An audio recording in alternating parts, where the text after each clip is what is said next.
Charlie and Mike. Charlie and Mike.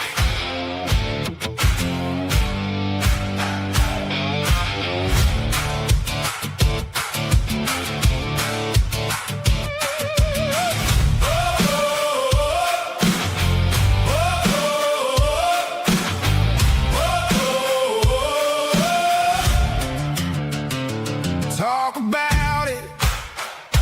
Tell the truth. God and country in the booth. We stand strong. We hold the line. Won't shut up. Not this time. Hands on heart, eyes up high. We were made to testify. Charlie and Mike. Charlie and Mike.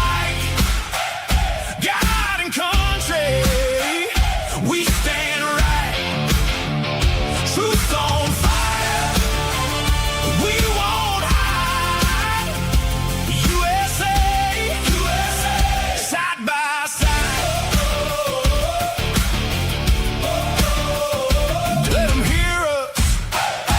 Clear and loud. One small voice can move a crowd. Charlie and Mike. Charlie and Mike. God and country. We stand right. Truth on fire. We won't hide. USA. USA. Side by side.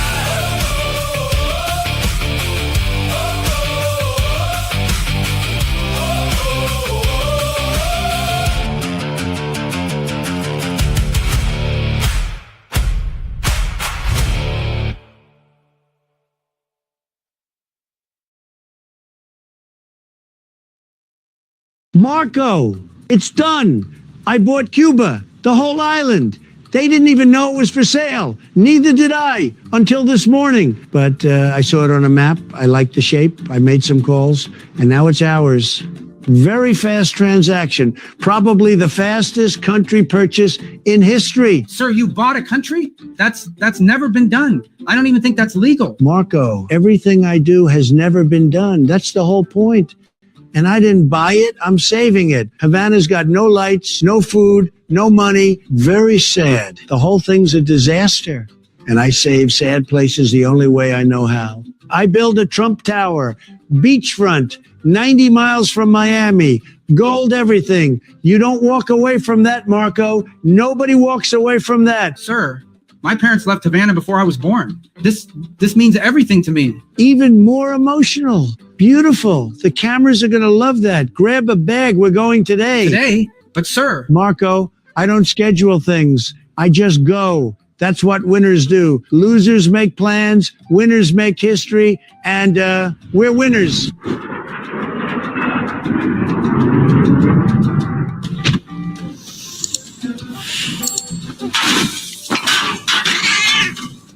Don't worry, Cuba. El Trumpo is here to save you. That's my Spanish name, by the way. El Trumpo, very powerful, very presidential. The people are going to love it. President Trump, welcome to Havana.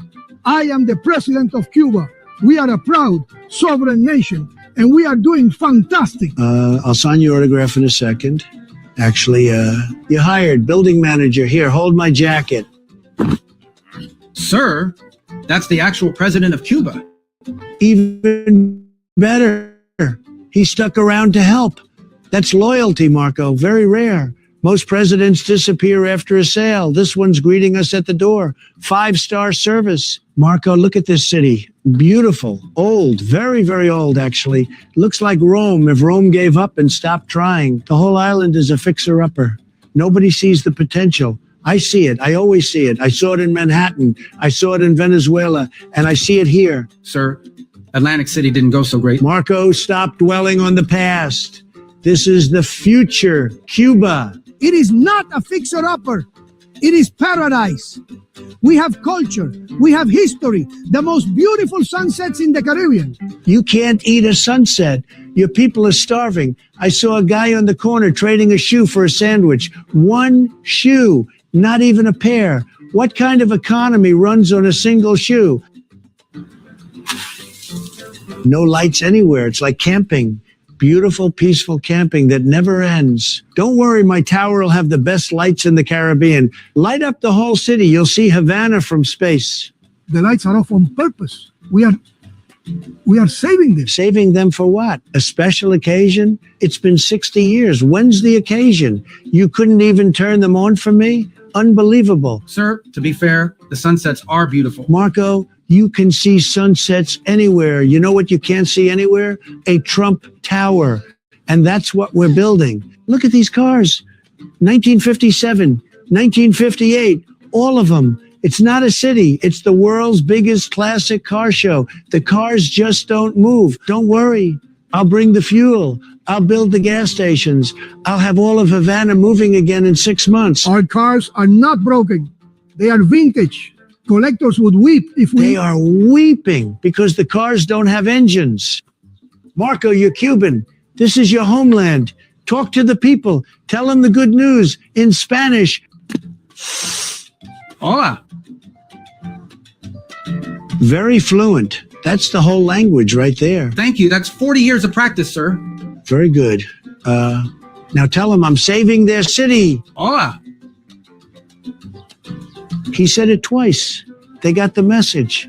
Very effective communication. This is why I brought him. He only said hello. That is one word. Twice. And it landed, didn't it? Look at their faces. They're moved. The old lady is fanning faster. That's excitement. And right here, this spot, right on the Gulf of America, is where it goes. Trump Tower, Havana. Tallest building in the Caribbean. Solid gold. Visible from Miami. Visible from space. That's incredible, sir. Do you need me to tell them anything else? I'm dying to speak more Spanish. Just a second, Marco. Okay, I want the lobby here, casino there, golf course right along the water, best golf, Caribbean golf, and the whole thing has my name on it in letters so big the astronauts can read it. That is the seawall. People fish there. Not anymore. Now it's a monument. Very generous of me. And we're not breaking ground tomorrow. We're breaking ground right now. Get to work, guy. Ouch! He brought his own shovel, and it's gold. You cannot do this. I am the president of Cuba. Well, no, I bought Cuba, so it's the 52nd state now, behind Venezuela. Canada, you're next. And you, jacket guy, tour guide, best energy in Havana. You're running the place. Full benefits, dental, maybe vision. We'll see. Very generous package. Sir, that is the president of Cuba for the third time. Fine. I guess he can be the manager then. Okay. We'll check back in a few months. I'm hungry, Marco. Let's go. Adios, Cuba. 3 words now. He's trilingual, unstoppable.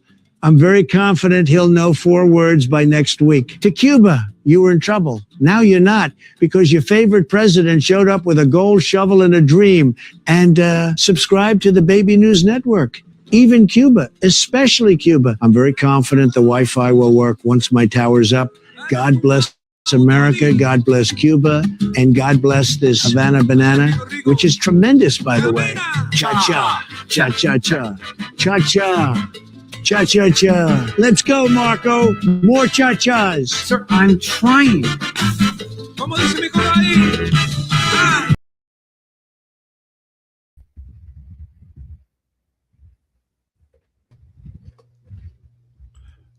I don't know what's going on here. Buttons aren't pushing. That was Anyways. the longest one yet, but dang, that was good. That was really good. Hello, everybody in the chat room. Hello, everybody watching right now in your homes all across the United States of America. I'm Charlie Simons. That is Mike Cook, and this is Charlie and Mike Talk About It. Welcome to the big old bad old broadcast. August 18th, is it already? August is already more than halfway over. I know, right? How did that happen? What the heck? So, Mike, how was your day? I don't know. You're saying August. I feel like it's January. Except that it's warm outside. So, my day was, it was a day. It was I was cleaning my daughter's car out because I have to drive it to. I have to drive it up north to it's Northwest College. She goes to college on Thursday, and so we're driving. My wife's driving her car or her Jeep, and I'm driving my daughter's car up there. She didn't like driving on the highway. But I wasn't going to drive that thing with 30 bags of clothes in it. I mean, that girl needs to do something with her clothes other than store them in her car. I'm just saying. But what do you do? Your story is fascinating. Yeah. But so that was your day. Did you have air conditioning at least? No. First world problems. I know, right? Do you need air conditioning in Missouri? You're kind of sketchy. I don't know if it's just on me on my end, but you're kind of sketchy. Sketchy in what way? Yeah, you sound like you're in a box and your face all blurry. You know what? My face is blurry. Shut up. Are you serious? I got my new fancy dancy home Wi-Fi set up here. Well, I don't know what's going on. I'll blame you though. Let me check the settings right now. Let me check the audio. Make sure. Well, no wonder why. Bet you can hear me better now. Absolutely. Sounds 1,000 times better. But this is not what I wanted to use. I wanted to use that right there. That's what I actually thought I was using. That's still even better. Of course it is. This is, people watch my show. They know this is technical difficulty. This is the way it works. Good. If they want fancy, high-end production, they can go watch Tucker Carlson or Candace Owens or Stu Peters or something.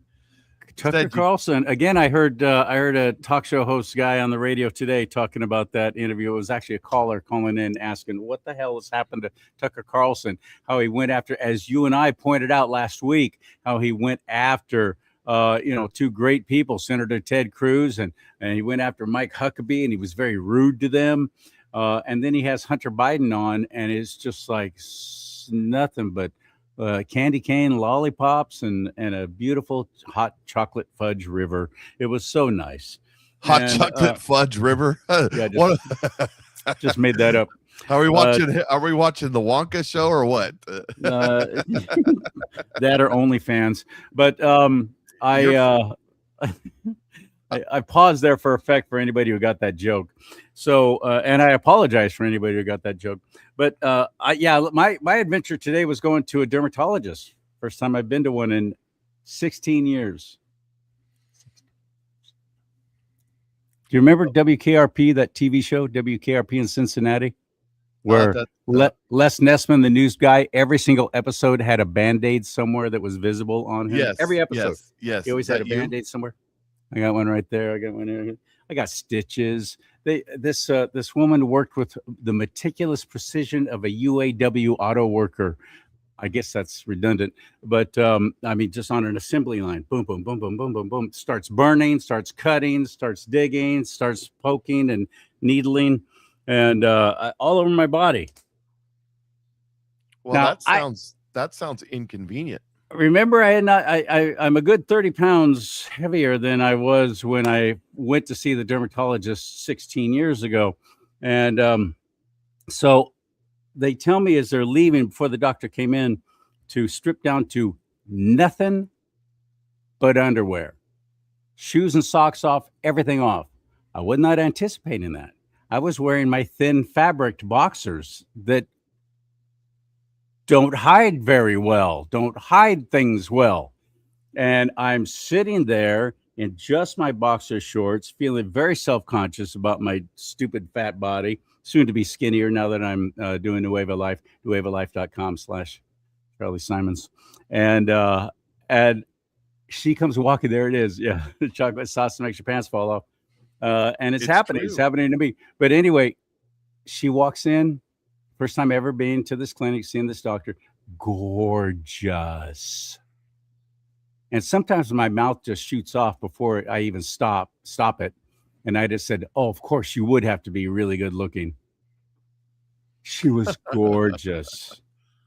And so now I'm really feeling self-conscious and ridiculous in my thin fabric underwear.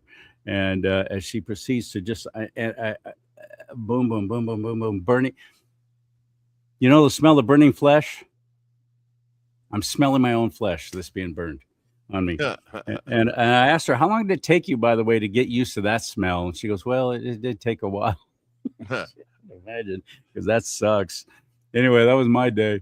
Hello, everybody. We got plenty of stuff to share with you. And Mike, you got a bunch of writing on your face. Can you tilt your camera down a little bit? No. Doggone, you're so picky. I am. I'm a TV guy, remember? Although you don't have much headroom to work with there, do you? So Well, never mind. I can mess You're just with it gonna a have little words bit. on your There face. you go. How's that? Is that better? That's Are you good.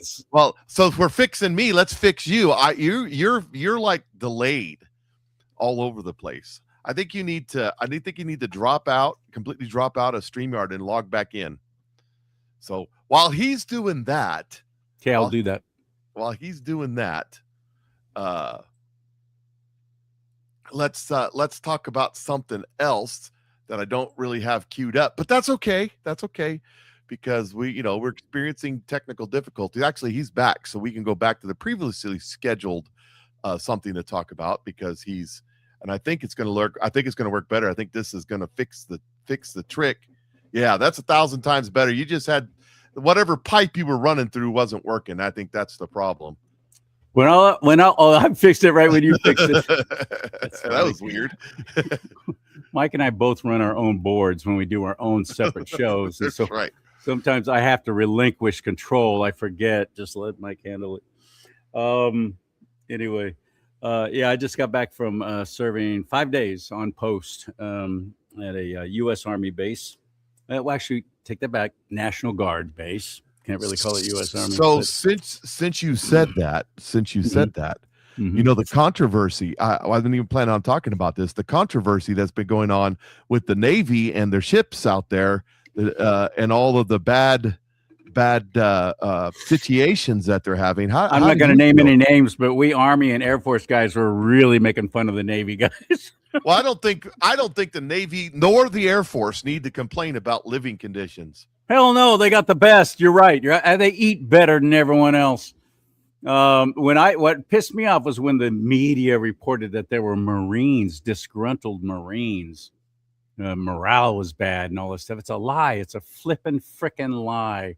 And these guys they've been out at sea. They've been, where they are in the strait there for over 200 days. And that is unprecedented. That's a lie too. That's not unprecedented at all. World War I, World War II, Korea, Vietnam, the first Gulf War. And when I heard about it, I was thinking about, it was complaining. They were complaining that the eggs were running. That was one of the things they complained about. I said, I ate from September 4th to the end of May. September 4th, 1990 or 90? It was 1990. To the end of May of 91, I ate nothing but MREs. That's it. It's all. They don't have the good MREs like y'all have today. You went out there and played G.I. Joe in the wood. MREs while Mike stops freezing now that he's all frozen up. I wasn't freezing. You were freezing. I froze? Oh, really? Because you're the one that froze, at least on my screen. God darn it. I'm paying some money that I don't want to be paying for this home internet Wi-Fi thing. Verizon. Well, there's your problem. But anyways, what was I saying? So I was MREs. explaining what an MRE is for anybody who doesn't know. MRE stands for meals ready to eat. You have a choice of between 4 to 5, maybe.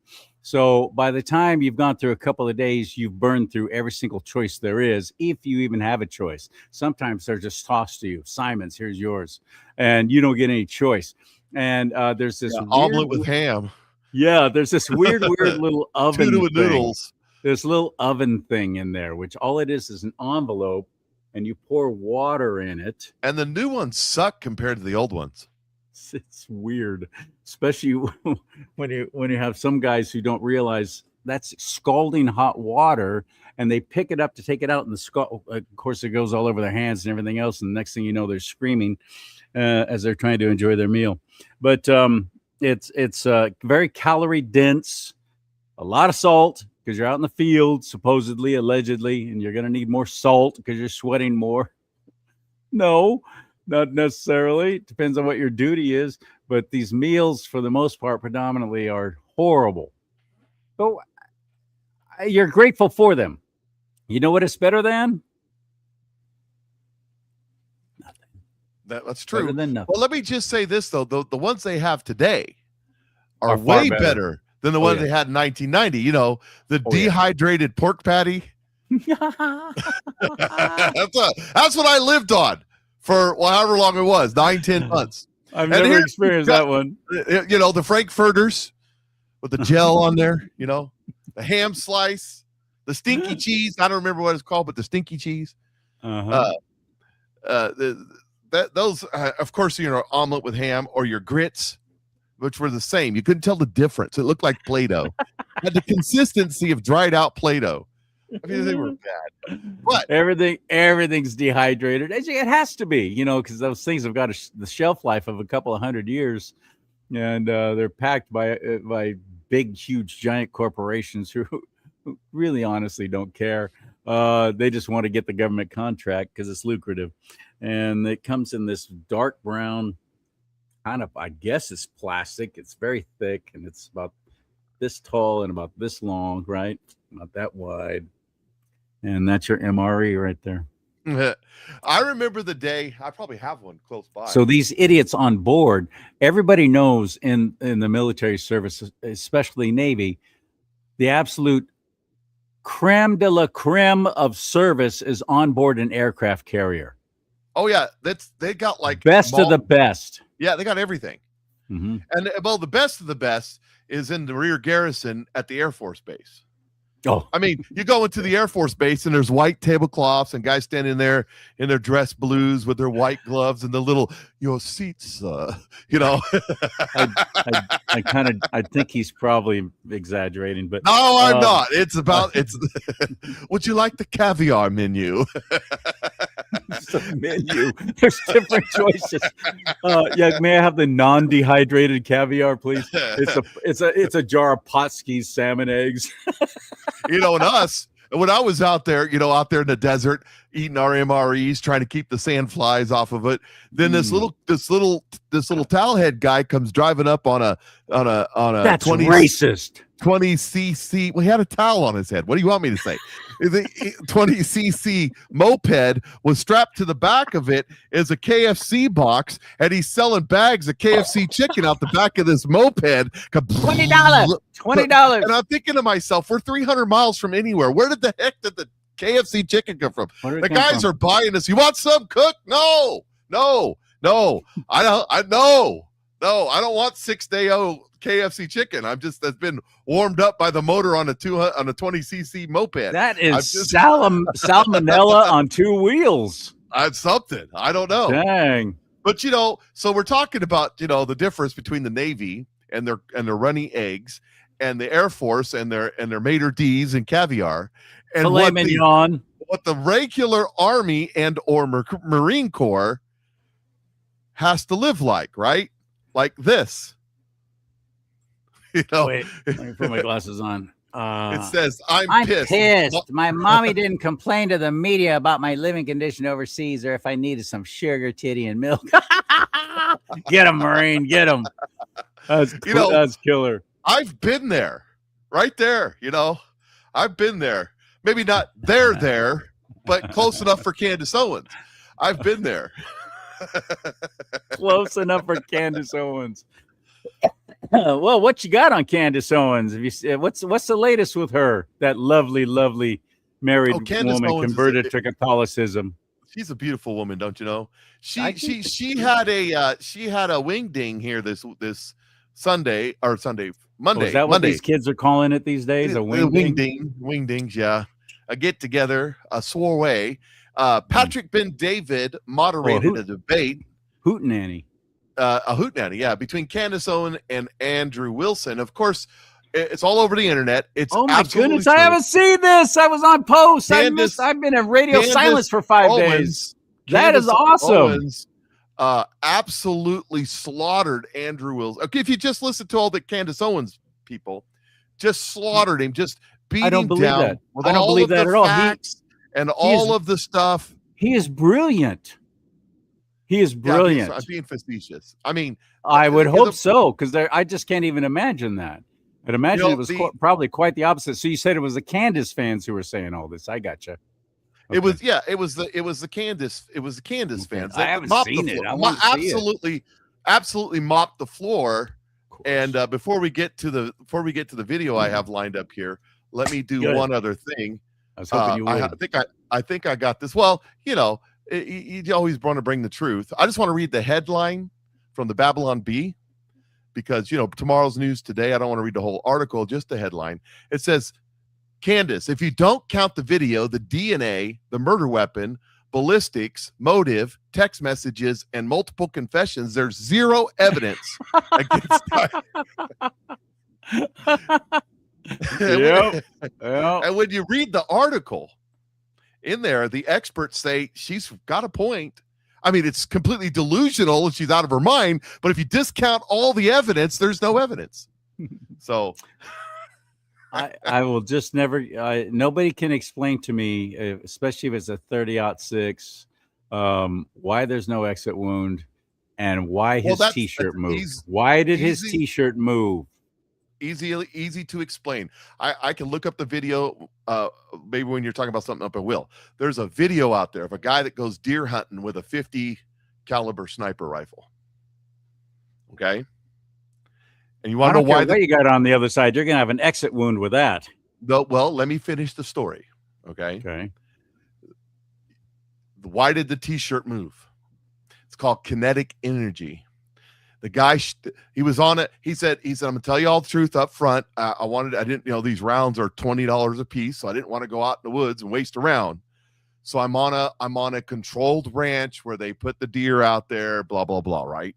And he said, so the deer comes walking in and standing by this little tree stump and he fires, pow! And the deer drops, boom. And he's like, okay, we're going to go get the deer. We're going to see what happens when a 50 cal ammo hits a deer. I think I got a headshot on it. We're going to go.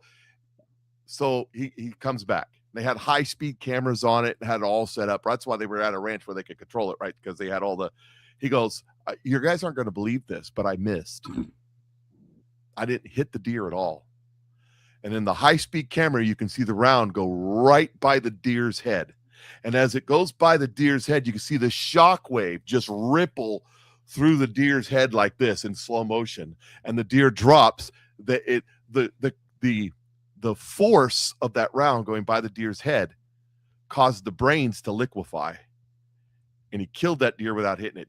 Dropped that deer right there just because the supersonic round of that 50 cal and as much as kinetic energy was just going by that deer, drop that deer right there. Now you got a nice clean head to mount. So when you get hit in the neck with a 30-06, the energy, that's why you had this happening. It wasn't just his T-shirt, by the way.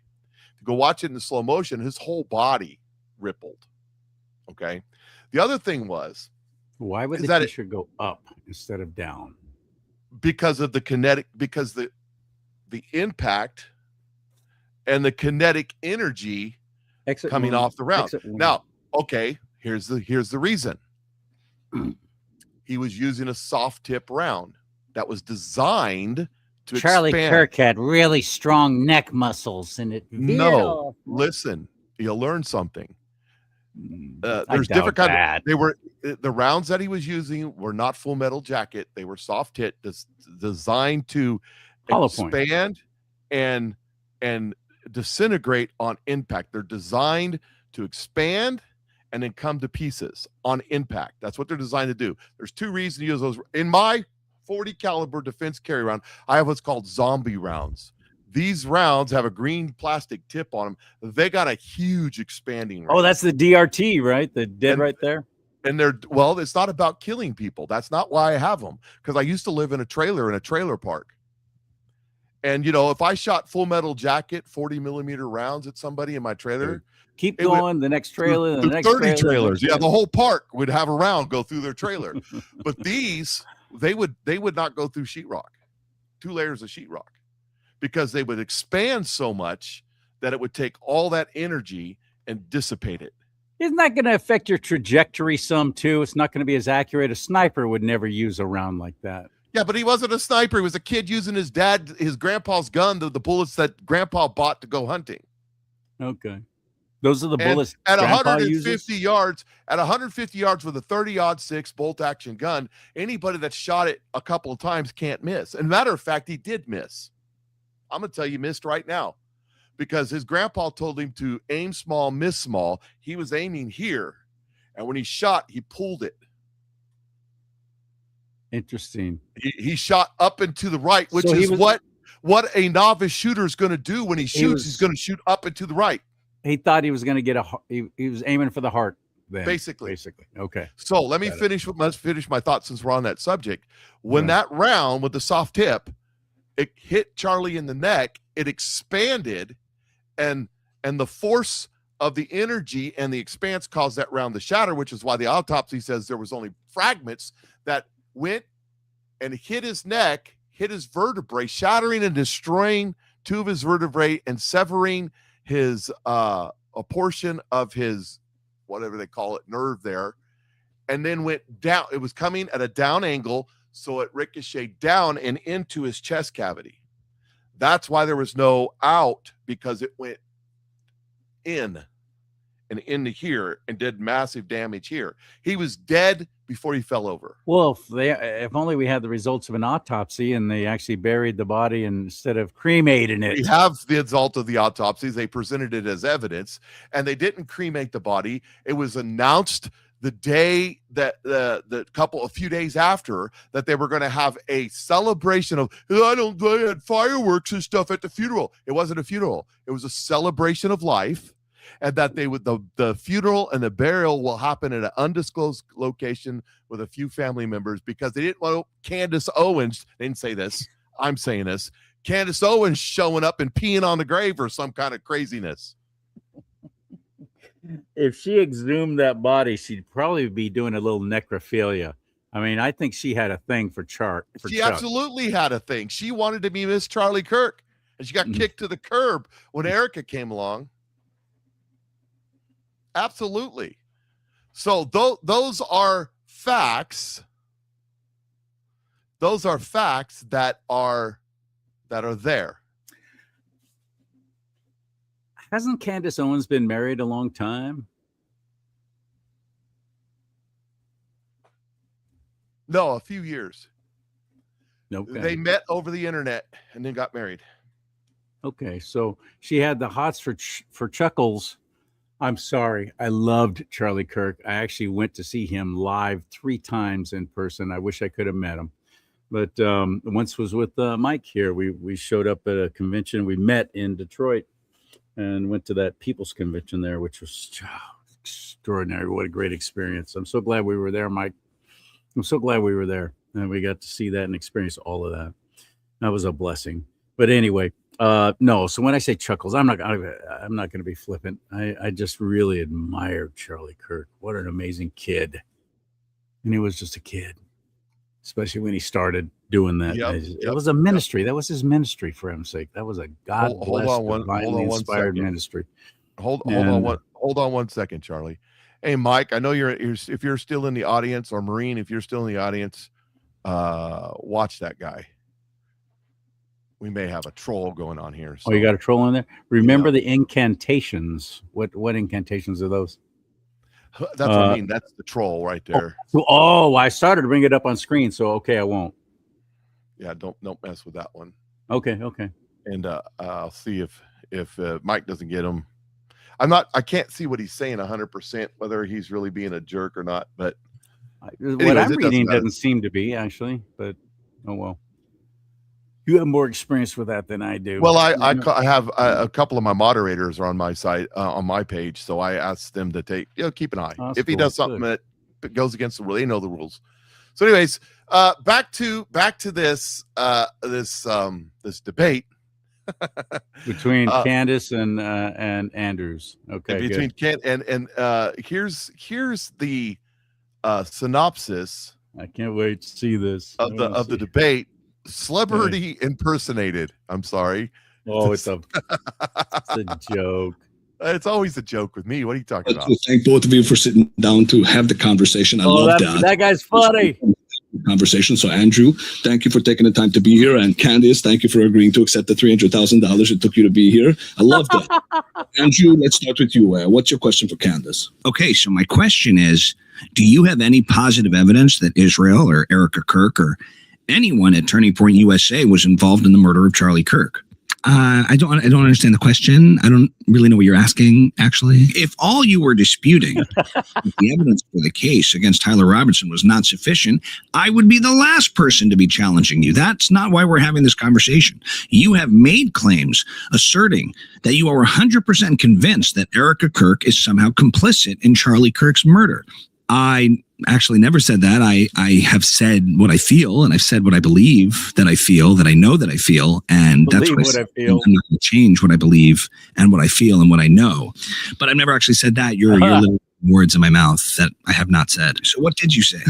I look, I'm not going to play this like game with you where you just like demand that I say things a certain way. You didn't say that? Okay, I don't know what this game is that you're playing, but like I've literally never said that Erica Kirk or Israel is complicit or involved. I mean, I've said that I feel that they are certainly responsible in some way. I've said that they are definitely complicit. I never said they're actually complicit. I've never said they're complicit. I've said they're definitely complicit, or that they might be, or that I feel that they might be. I never said they're complicit. Okay, so you didn't say she was complicit. You said she was definitely complicit? I literally never said that. Because what you're saying is actually making my point stronger, not weaker. It's just like you can do this whole routine, okay, of like asking me questions and interrogating me like we're in court, like I'm on the stand, like you're my daddy, like I'm your bitch. I'm not going to play that game, okay? But I've never said those exact words. And I do have full confidence, and I stand by that I have full confidence, that I have 100% certainty that I know that I feel that. I never said that. What I'm saying is that I know that I feel that Tyler Robertson killed Charlie Kirk. If you're saying you don't find that convincing, that's fine. But you're making other claims outside of that, claims that you have to back up. It's literally not a claim. That's my opinion. So your claims are baseless, basically. And you're just leading a cult. I mean, it's literally not baseless because it's based on what I think and what I feel and what I know, and you're not going to control that. You can't tell me I'm not allowed to think and feel and believe what I think and feel. So you think that Israel was involved? I've not said that they were involved. I've literally never said they were actually involved. I said they were probably connected and responsible in some way. Wait, hang on. You literally said that thousands of times. I have not said 1,000 times that Israel was involved. You're just making up that number. You're just making up that number. Why don't you bring up my episodes? We can go back and count. You will not find 1,000. You're just making up numbers. This is how humans talk. It wasn't exactly 1,000. If you're going to say a number like 1,000, you should be able to back that up. Hey, Rob, how many people we have watching this? Sounds like a Democrat. 1,000 live. Hundreds of thousands? Yeah. Great. I'm not going to get into this whole back and forth game you're trying to play where you're just like asking me questions that you feel I have to answer. I don't have to do anything. I'm sorry. I'm not your slave. Okay. I'm not doing anything. This is a debate, and I'm using intuition, and I'm inferring that things don't feel right. Things don't look right, and they never did look right. And I'm not going to just because you demand it that I give you answers, I'm not going to give you those answers and get myself into some legal trouble. It's obviously beyond what I'm capable of doing, and I've never made those kind of claims. And so I've said what I feel, and I feel what I said, and I said what I feel, and combine those two, and you get seal. Kiss from a rose on the grave. Which grave? Charlie Kirk's. What? And I'm sorry, this doesn't end up about this story. You have 12 Israeli cell phones that day. You have Fort Huachuca. You have the surveillance footage. You have Tyler Robinson escaping with a limp, hiding under a tree where his rifle is, under that tree, going to a steakhouse, leaving a receipt. My source has the receipt. Who is it? Joe Kent? Maybe. I don't know. And then maybe did you just scat? I'm a scat man. Skimmy-dim-dim-dum-dum-dum. A dum dum dum dum, skimmy dim dim dum dum dum dum, speed up up up up, but up up up up, speed up up up, skimmy dim dim dum. Okay. I don't know what else I can say. You're just not standing by anything you've said. Okay, I want to get back to that, but before we do, can we take a quick break? I want to talk about shoes. Okay, sure. I love free speech. So there you have it. That's basically how it went. Something like that. Similar to that. I really do want to see it. Where is that? Where do you go to see that? I guess just YouTube it, right? Candace Owens. Yeah, PBD's got it. It's all over the place though. I've got actual clips where I can go find, but it's just dumb. I mean, what you just seen there is a reasonable representation of it. He goes, you said that the Jews did it. Israel did it. That France did it. No, I didn't. I didn't say that. I really didn't say that. You're saying I said that, but I didn't say that. She really sounded like a Democrat for him. You go over to Crowder. That's the kind of crap Crowder cut it up and then played the video for saying that after she said she didn't say that. So it was just, and here's the thing. I think Brian Cates was saying, no relation to Aaron, spelled with a C instead of a K. He says that that she's casting a spell on people. And that's why they're, oh, she won.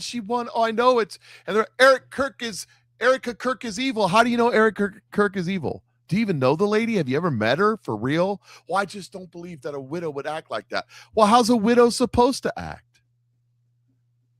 I mean, everybody grieves differently anyways. Well, she should be grieving for a year or 2 or 3 or 10, the way I would or something. It's all stupid. The whole thing is stupid, in my opinion. It is absolutely designed. Kinoka the Great said it just the other day too. Exactly this. He said that the purpose of what Candace Owens was doing, and it has come out. I think I have the video. Let me stop right there because I think I have the video. Let me just. So this radical leftist guy with millions of followers, what's his name? Dirtbag, scumbag Joe something. I don't remember his name. Well, I'll have it here in a second if I find the video. But he basically said it out loud. Here it is right here. Here it is right. Hassan Parker, that's his name. And he's got millions of followers, and he's got a show just like us, but he's got millions of followers. I wonder how that happens. Just out of nowhere, having millions of followers. But anyways, he's a lefty. Oh, really? He's a lefty. It's not. You're right. It's not possible if he's really new, like we are, like you say. Well, he's not new. He's at least not on Rumble. It's not possible. Maybe on YouTube and TikTok, but not on Rumble. By the way, YouTube has just changed. YouTube has just changed the way they count your viewers and opened it up. And one of the reasons that people are saying that they did that is because Rumble is kicking their butt. Rumble's taking all their highest influencers because Rumble's paying them. So everybody go watch us on Rumble because Rumble's a free speech. Not the 100% free speech, but free speech. It is for me. I have yet to have them delete one show or even give me any kind of warning. And or slow down the algorithm or anything. Not that I've seen, not that I've noticed. Nope. No, I'm doing all right. I got over 8,500 followers on there now, and I'm still. Yeah, you're kicking my butt. You've got 2,000 more than I do. Do I? That's just because I have guests on and they promote the shows and so on, with their folks. And you're just slugging it out every day, man. It's just you and your mic, your quiet mic. So stop it. Let me play this video. Let me play this video for you. Let's do it. And I know I had no intentions of playing this video. It just sort of, the conversation led to it. Listen to this. I can't speak out against this queen because this is a queen that successfully and single-handedly undermined the Republican initiative to martyrize Charlie Kirk and use that example to crack down on political dissent. She dropped a grenade on the discourse. Remind me to tell you why that's so stupid. So I'm with her. It's hard. It's hard for me. My brain says, no, it's probably Tyler Robinson. But my heart says, go, Candace, go. Keep cooking. Does that make sense? I can't like her tweets because she blocked me many, many years ago. This is before she became our hero. Okay. Many, many years ago, Candace Owens blocked me. I've not been a fan of Candace Owens. I am a fan now. I can't speak. So there is this guy. He's the biggest podcaster on the left. Saying, he is on the left. Okay. Yeah, he is on the left. I thought you were saying he's conservative. He's a Muslim democratic socialist who believes in Sharia another law. Hassan Piker then. He straight up said, we want communism. Straight up, we want communism. That's who that guy is. And did you hear what he said? That what Candace Owens one thing was I doing, caught in particular was that the Republican Party was complicit with the whole thing and involved in it to ramp up some kind of martyrdom thing about Charlie Kirk and to sway votes, which is just so retarded. I won't name names, and I don't want to ever act like I'm all that, but I've had conversations with people who are very high up in the party. And it was pretty much a given, and they were already in negotiation that Charlie Kirk was going to run as VP under J.D. Vance in 2028. They were grooming him to run for office. He was going to run for vice president. And that would have been a brilliant move. He would have done an extraordinary job at it. I was excited about that news. And then this happened. So if anything, it was the left stopping that from happening, because I think that would have been an unstoppable ticket. That would have been a dream team right there. A queer leftist freak show taking out Charlie Kirk, and then this leftist guy praising Candace Owens for destroying the legacy of Charlie Kirk. Yeah. And that's what this was all about. This was not, listen to me. I am not convinced that all these conspiracy theories are tied together, because I think the demonic spiritual part of it's tied together, but people are too stupid. But never let a crisis go to waste. That is the standing orders of the lefties. It's Rahm Emanuel. That's right out of the Rahm Emanuel their manifesto. playbook. Yes. Yeah. So they saw an opportunity. Charlie Kirk gets taken out. They saw an opportunity to separate MAGA from Trump. And then, so Candace, who before that was pretty conservative in everything she says, and then just like that flipped. And it was intentional. It was I don't even watch her anymore, but not that I don't want to or have no interest in watching her. I just don't really watch any other podcasts. I don't have a lot of time to watch podcasts either, but I really just don't. When I'm away from it, I'm fine with talk radio. I have my favorites, but so I did not know that Candace Owens was no longer a conservative. She was never a conservative. She played the part of a conservative. You understand? Okay, Candace Owens was an extreme leftist when she first hit the scene. But in 2016, 17, 18, leftism wasn't selling, so she became a conservative. She was Blexit. So the original owner of Blexit sold Blexit to Turning Point USA. Turning Point USA gave it to Candace Owens. Candace Owens used it as a piggy bank and took millions and millions of dollars out of it and did nothing with it. Wow. Yeah. She thought she was the heir apparent to be Charlie Kirk's wife, and then Candace Owens came along. Tucker Carlson or Charlie Kirk did not trust Candace Owens at all. They're going around saying that they're saying, look, here, listen to what I'm saying to you. Charlie Kirk, when we were up in Detroit, Charlie Kirk was pro-Israel. And everything he said in the public, he was pro-Israel. But according to Candace Owens, behind the scenes, he was anti-Israel, pro-Gazanian. So if that's the case, if Candace Owens is correct, then Charlie Kirk was a two-faced, duplicitous liar. That's who he was.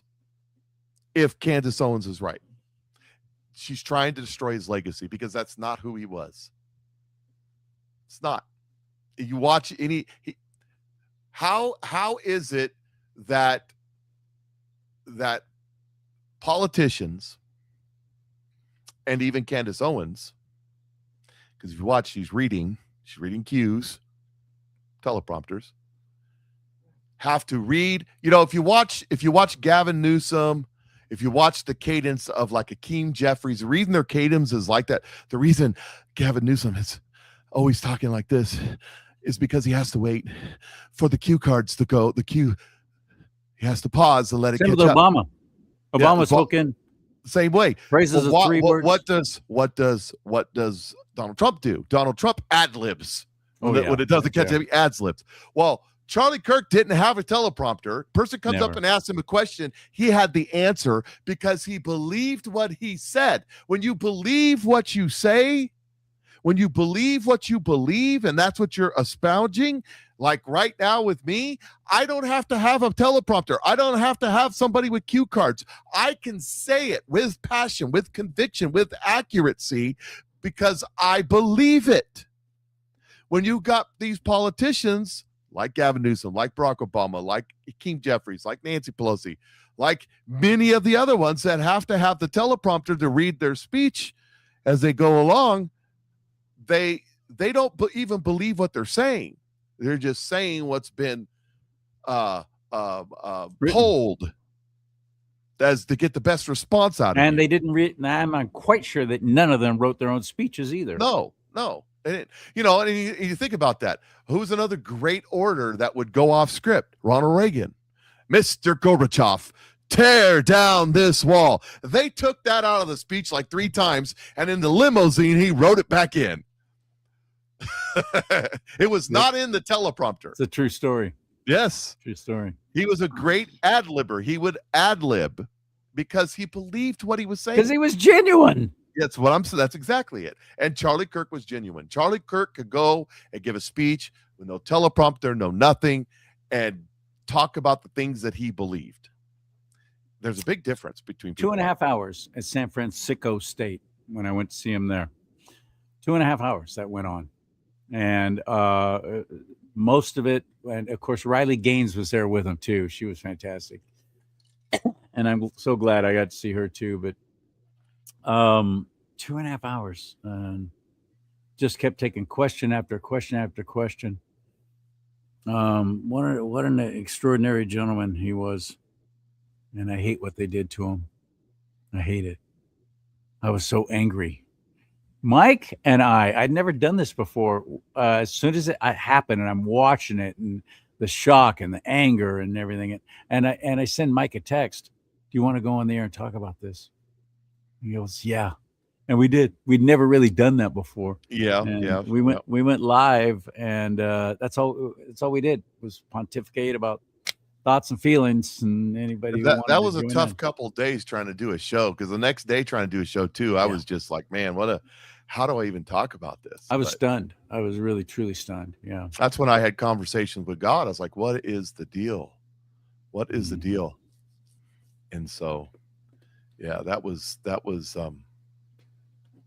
don't remember if I think Mike said it, my buddy Mike. He said he was talking to God about it, and he said, God said to him that I would gladly sacrifice 100 Charlie Kirks to save millions. So, yeah, he is. Let me tell you something.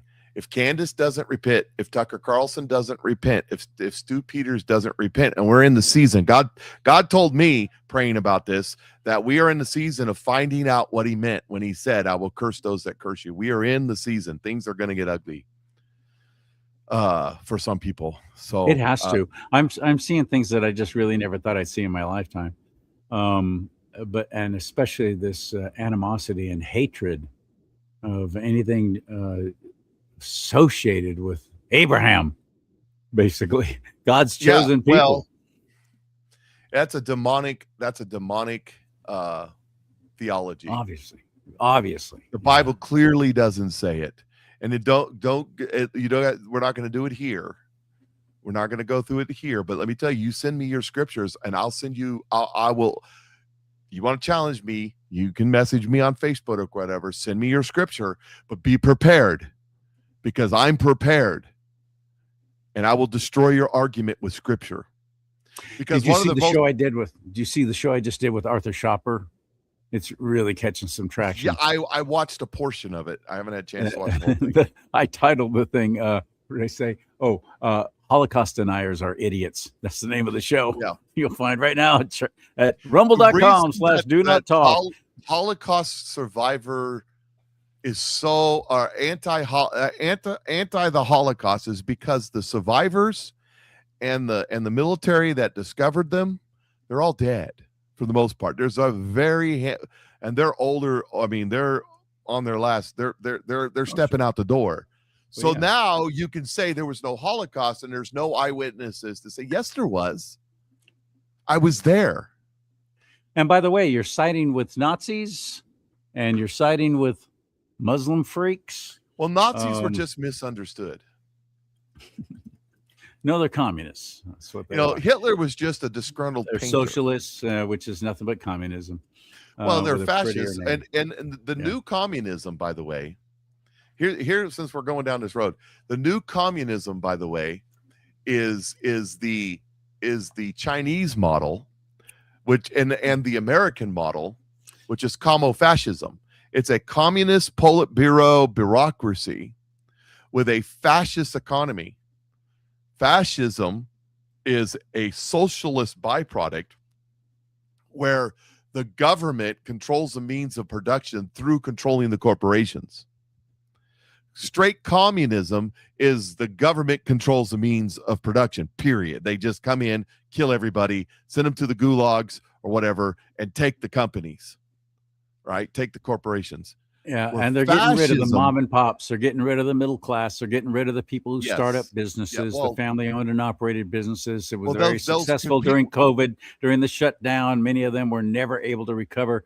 We lost a tremendous amount of them, at least out here in California. Yep. It's a war against And the there's a middle reason for class. that. There's a Because reason they for want the that. haves and they want the have-nots. You have to have Well, the when the have-nots government so they can serve the controls- haves.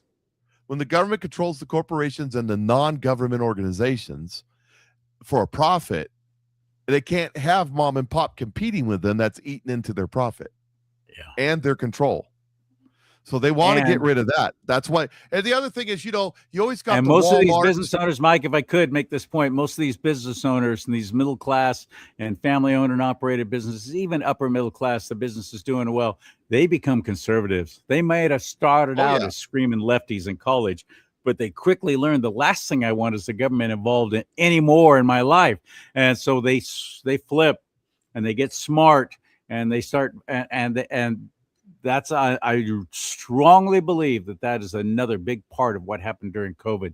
Why was Walmart deemed essential, Target deemed essential, CVS deemed essential, but all the mom and pops who were doing the business in their neighborhoods were not, and not even allowed to open their doors. And if they were, they were fined. They have their licenses taken away. I know a restaurant that was owned by a great patriot shut down. The government, the county, shut them down. Yep. Because they stayed open and they were not enforcing the mask mandate. They kept calling it a law. That's a lie. A governor cannot make a law. It was merely a mandate, which is for Governor Hairdo basically saying, you better do this or I'm going to get mad.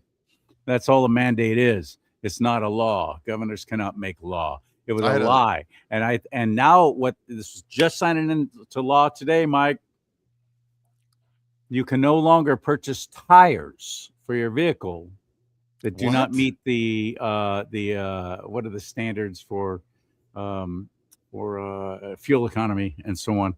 Now, all the new vehicles, they meet those standards already. You know what doesn't? Good old boys who like a little extra tread on their tires. Oh, yeah. It now in California, you will no longer even be able to buy those tires. Goodyear, Firestone, all these tire companies are going to be sitting warehouses full of off-road tires and aggressive tread tires, mud and snow tires. No, they're not. They'll just ship them out here to Missouri where they put them all the time. So that's what they'll do, but at great expense and even more trouble for these businesses. This is insane what's happened here, and it's done. It was signed into law today by that wicked demon who calls himself a governor. And I'm telling you, it's not because they care about the environment. It's because they want guys like me out. They want me out of this state. Yeah. They want guys like us out of this state. And the whole thing is where do you think the money's going to come from? I want to know where the money's going to. Well, it's not going to a train. That's for sure. Not going to a high-speed rail. Well, it is. Yeah. It is. It's kind of like this. It's kind of like this. You're saying, I want to know where it's going. It's going to it, but it's not going anywhere once it gets there. Right. It's kind of like let me hit the right button. It's kind of like high-speed rail, by the way, not one inch of track has been laid. And it's been 20 years and $20 billion over budget. Billions. Yeah. Here's goes. So Doge has finished cleanup of Social Security. They have removed a whopping 12.3 million scammers from the Social Security system, at least all listed at least 120 years old. So if you look down here, it says 120 to 129, 3 million, 3.33 million, 130 to 139, 3.9 million. 140 to 149, 3.5 million. 150 to 159, 1.3 million, and 160 to 169 years old. 169 years ago, Social Security didn't even exist. 124,000, so total 12,302 and 38. And she says if each fraudulent person was making $1,800 a month, then Doge just saved America 22 billion. That's a 140 trillion, million. Oh, no, 100,000 million billion. a billion. I had to count You're it right. myself. You're right. You're right. So I responded by asking this question, and the question was this: if these accounts were getting direct deposits, what accounts were they being direct deposited into? Some people responded to me going, just because they were there doesn't mean they was getting any money. It just means it was all accounts were deleted. Then why were they there? Okay, I'll give you that. Let's just say out of 12 million, what do you say? 10% out of 12 million. 1.2 million people were receiving checks at $1,800 a month. I'll bet you $1 to a donut when this all comes out that there is one or two accounts or a handful of accounts that were getting all that money. And then that money was turned around and used because you wanted to talk. We were messaging earlier this week about insider trading. I bet you that money was turned around and manipulated. You see, if you're an individual, if you were an individual who, let's say, held a position in government, such as maybe, I don't know, senator, congressman, a secretary of some urban development of high-speed rail, something like that, and you had a buddy, let's say, that worked for the Social Security Administration that said, hey, Mike, hey, I can hook you up. I can give you 21 accounts. We got 21 accounts sitting over here. And I can hook you up. I'll set these 21. Well, just give me an account number in the Cayman Islands. Open yourself up an account in the Cayman Islands, and we'll make sure that these 169-year-old people that are receiving $1,800 a month, that a handful of them go to you, right? Well, so over the last several years, let's say that you've had these accounts and they've accumulated, a pretty good sum of money, and you decide that you want to take your Chinese spy girlfriend on a cruise, and you need $25,000. Well, you can't go to your Cayman Islands account and just take $25,000 and move it into your account here, because the banks are going to go, excuse me, where'd you get that money? To me, you're going to ask some questions. We don't want to ask questions. We don't want to ask questions. We don't need to be asking no questions. Don't ask me no questions. I'll tell you no lies, right? So how do you get that money from your Cayman Islands account to the United States? Well, It's simple. Oh, hold on. Let me get this off the screen. It's simple. You place a bet on the stock market, and your buddies move money into your stock market account. Oh, well, golly gee, you're doing great. You see, that it is not a crime. It is not a crime for congressmen to insider trade. But if you go back to Hillary Clinton and you look at Arkansas and you look at the Rose Law Firm and the Whitewater deal and the $10,000 investment into cattle futures that turned into $100,000 in a month, which never has happened before in the history of cattle futures, well, gee whiz. Now you know.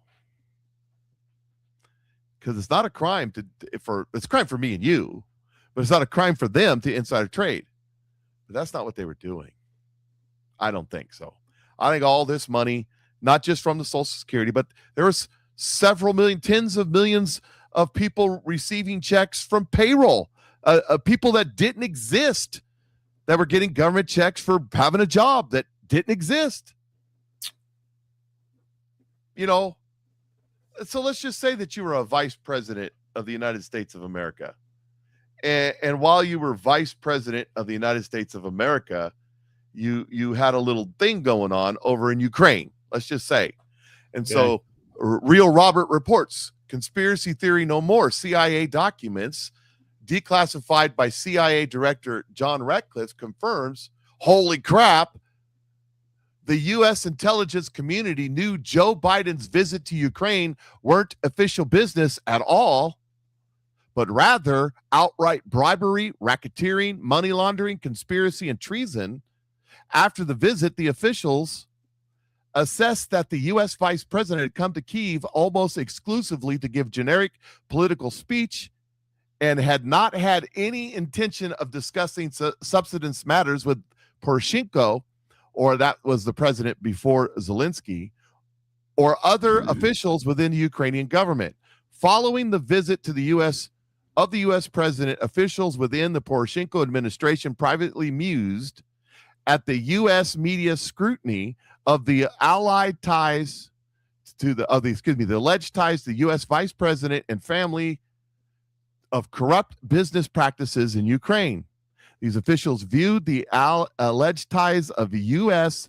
vice president family to corruption in Ukraine as evidence of double standard within the United States government towards matters of corruption and political power. The Democrats impeached Trump to distract from the very crimes themselves committing in Ukraine. That was just released, by the way, that Joe Biden, this right here. And I was supposed to announce that there was another $1 billion loan guarantee. And I had gotten a commitment from Poroshenko and from Yatsenyuk that they would take action against the state prosecutor, and they didn't. So they said they're walking out to press conference. I said, we're not going to give you the $1 billion. We're not going to give you the $1 billion. They said, you have no authority. They said, you have no authority. You're not the president. The president said. I said, call him.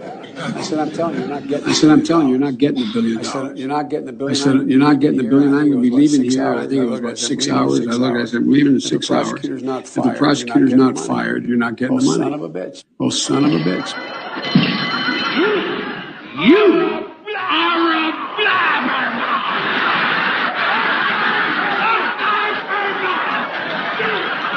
You blabbermouth. Blabbermouth. Out. Out.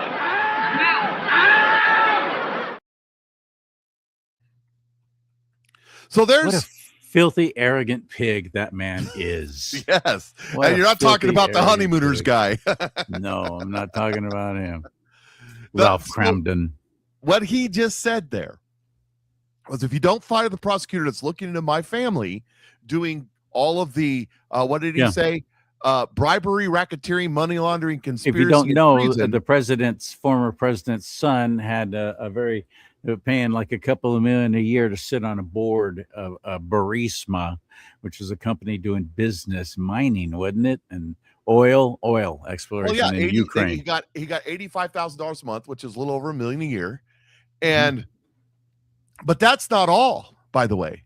Rosemont Seneca Partnerships, which got $1.8 billion from the Chinese as seed money for investments, had a subsidiary called, if I get this right, Metabiota or Biomedita or one of them, anyways, which got a contract from DARPA to do biological research in Ukraine.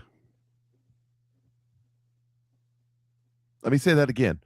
Hunter Biden owned Rosemont Seneca Partnerships, subsidiary Metabiota, got a contract from DARPA to do biological research in Ukraine at the time that Joe Biden said fire the prosecutor that was looking into my son's business practices in Ukraine. Then you had Marco Rubio, nonetheless, and I have the video somewhere, but I can't find it. I don't have it queued because I didn't know we were going to go this way.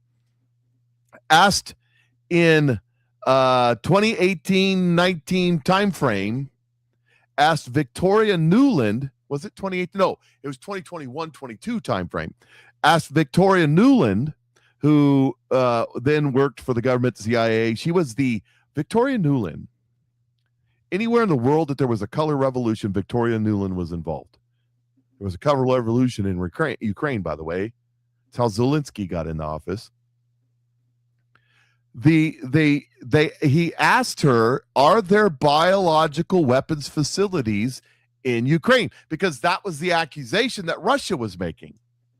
And she said, we have biological facilities. And that's how she said it. Like she's really pondering how she's going to let this come out of her mouth in Ukraine. And she said there was 12 of them. Turns out there was like 50 of them. But you know, what's a number among friends? Where they did gain of function research. And if you watch my show, you know the only reason to do gain of function research is to make weapons. So if you had biological research facilities doing gain of function research, then they were biological weapons facilities, period. That's what they were. And they were working on corona type viruses back in 2014.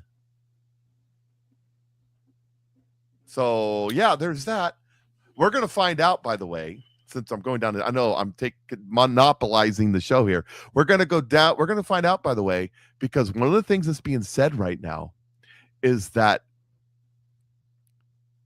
the Corona-19 was released in Wuhan, but not created in Wuhan, that it was created here in the United States. And then when Barack Obama banned it, it went offshore to other places. That was including Ukraine. That was 2014. Yeah. We're going to find out the United States of America made that virus. The United States of America released that virus. I've heard that from others.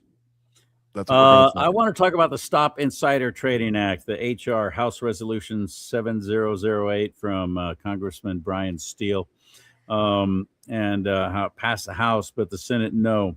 And how do you say no to this? The reason for why so many of them said no, including some Republicans, is pathetic. But before I do that, I don't want to let this Ukraine thing go yet. I ran across this. Somebody sent this to me. I don't watch Joe Rogan just because I get sick and tired of the language. I'm done with it. But this gentleman was on really talking it up about Zelensky, the president of Ukraine. I keep asking if I have time. Do I have time to tell the Zelensky story? Sure. Because it's another one. It's just, what is Zelensky? In America, he's a hero. He's a real warrior. He's got that nice green, warrior suit on. Suit. Here's the truth. And people know parts of this story, but they don't know it in its cleanest narrative. So he was a totally apolitical. He was an outsider to politics, zero experience or interest in government or politics. He was a comedian. And with no manifesto, no party ties.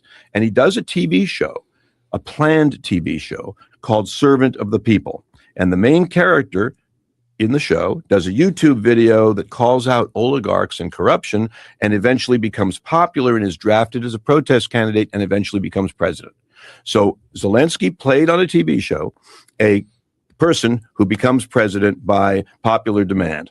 In real life, the TV show is supported by an oligarch named Kolomoisky, who owned the TV channel.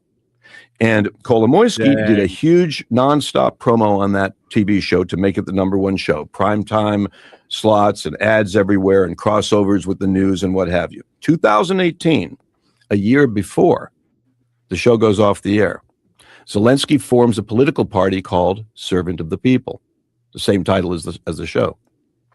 And in no press release, secretly done. And then he does another season of the show.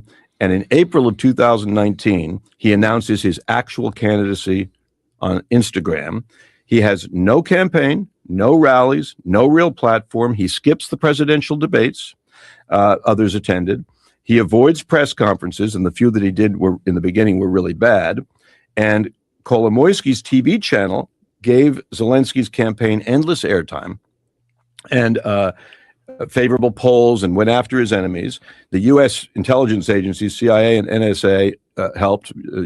U.S. spending $5 billion, by the way, on democracy campaigns in Ukraine, funneled through NGOs. Hate that. And USAID embeds advisors in his organization to help with the campaign. I'm almost done. And on election day, Zelensky wins with 73% of the vote. And then the war happens with Russia, and he declares martial law, and he ends elections. There's supposed to be an election in 2024. That's what we get for our democracy money. And quite literally, he is an actor in a carefully designed television show. He is a construct, like Epstein is a construct, meaning he's a created entity. And it worked. That is Zelensky, the American hero. I guess his star is maybe fading a little bit now.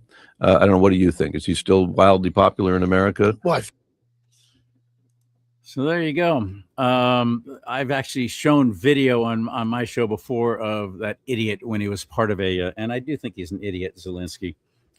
He's a he's very famous creepy little for his marionette is all he is. He's not making any decisions. He's not pulling the strings. But he was a cross-dressing freak. That was his big thing. He was always doing these funny cross-dressing dances and dressing like a woman in some kind of comedy group that he was a part of. He's very what now? He's very famous for his bit. Yeah. Have you seen? Oh, his you bit? got one. Attaboy. Here's a There you bit go, where he's Mike. playing piano with his pecker. Oh, that's right.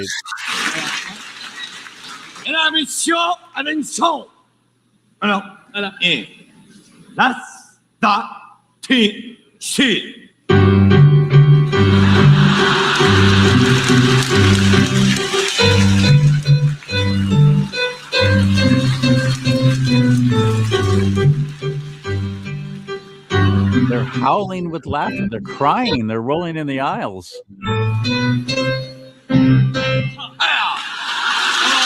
There's Zelensky playing the piano with his pecker, because that's what we want our presidents to do. That's one of the more mild bits that I've seen of what that idiot did, all in the name of comedy. But no, he's a clown. He's been a clown from the beginning, and I'll never forget all those movie stars flying over there while there's a conflict, military conflict, but they're able to just fly right in and get an audience with him. And remember how many there were? They all went over there, and they were just fawning over him. Well, he was, everybody had to wear the little Ukraine pin and all this stuff. Then he flew to America, and he posed for what was that, Vanity Fair? He and his wife cover of Vanity Fair. It's just so sick and weird, the whole thing is. And what America has become to me is just appalling. And I'm sad. I'm saddened by the whole thing. It's a cult of personality that we reward people for the stupidest things. Well, I like his smile, so I'm going to vote for him. He's got look at what nice hair, so I'm going to vote for her. He sounds like a used car salesman, so I'm going to vote for Gavin Newsom. Vote for Gavin Newsom. It is weird. It's scary, actually. I don't know how we come back from this, but it's all in God's hands, ultimately, isn't it now? Well, Upton is. Here's another one for you. Since we're talking about, how bad people are, we've talked about Tucker Carlson and Candace Owens, and we've talked about some other people. But did you see this one? So, not to be outdone, the biggest masshole there is, Thomas Massie, not to be outdone. Now, all the way down at the bottom was his original tweet where he says, hard to take Nick Shirley seriously until he starts calling out Johnson, Thune, and Trump for funding daycare fraud in every omnibus or CR bill with no guardrails. He's calling out Nick Shirley. Now, Nick Shirley responds right here and just owns him and says, in other words, why can't a 24-year-old solve all the government spending problems? You people in D.C. are the large part of the problem. All you do is complain and whine on X while your job is to actually work for us. I've exposed to save America billions. What have you done? Good point. Yeah. To this, Steve Robinson says, hard to take Massie seriously when he's taking shots at Nick Shirley for doing journalism rather than carrying out petty political vendettas. And then this says he's 90 days from hearing Thomas who? Yeah, exactly. Yeah. Did I put the other? I did put the other one. There's another one on there where somebody was responding, pointing out that Thomas Massie this time last year stood out on the steps of the Capitol with Marjorie Taylor Greene and a bunch of Soros and that billionaire from China paid for girls who used to work for Epstein. They were women who would go out and recruit other women. They're claiming victim status now. Oh, golly, we didn't know you were involved. They stood with those girls, Code Pink, and said that they want to release the Epstein files. By the way, 8 million Epstein files have been released, and they're still out there to release the Epstein files. I thought they've been released.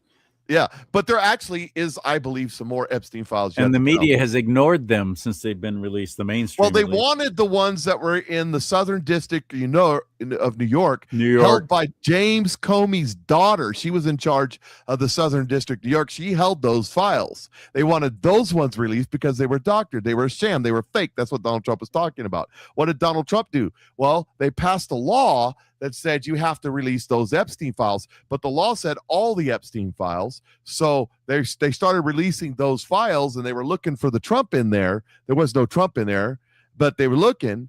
And then on Christmas Eve, 2025, they said, oh, golly, gee willikers, we found a couple of burn bags that didn't get burnt up, and there's 8 million more Epstein files, and they all shut up. And then in January, February, and March, they released the Epstein files, and they started talking about Epstein again. Why did they shut up? Why do you think they shut up? I got a theory. Let's hear it. Because they didn't know about those files. They didn't know what was in them, so they couldn't say anything because they were scared to death they'd be in them. But the files came out, and there was really no there. 8 million files, and there really wasn't a whole lot there. Media doesn't talk about it. The blogosphere ain't talking about it. That's because I think there's some stuff that's going to come out. I think they called through those files. And I think they're going to have an October surprise. Oh, golly gee, we found some more files. Look at here. Look what we found. Thomas Massey was down at the island. Or I don't know if he was or wasn't. I'm just saying. But Thomas Massey was crying with Ro Khanna, hanging around with Ro Khanna. Speaking of Ro Khanna, got something for you on that one, too. And Marjorie Taylor Greene and those women that were George Soros, Code Pink, Chinese billionaire paid for on the Capitol. Thomas Massey said that he had names. He had names of highly important, influential people that were diddling children with Epstein, and he was going to go on the House floor. Like Adam Schiff, he's got the evidence. And under the protection, because when they do it as official duty, you can't do anything to him. And he's going to name those names. Guess what he hasn't ever done?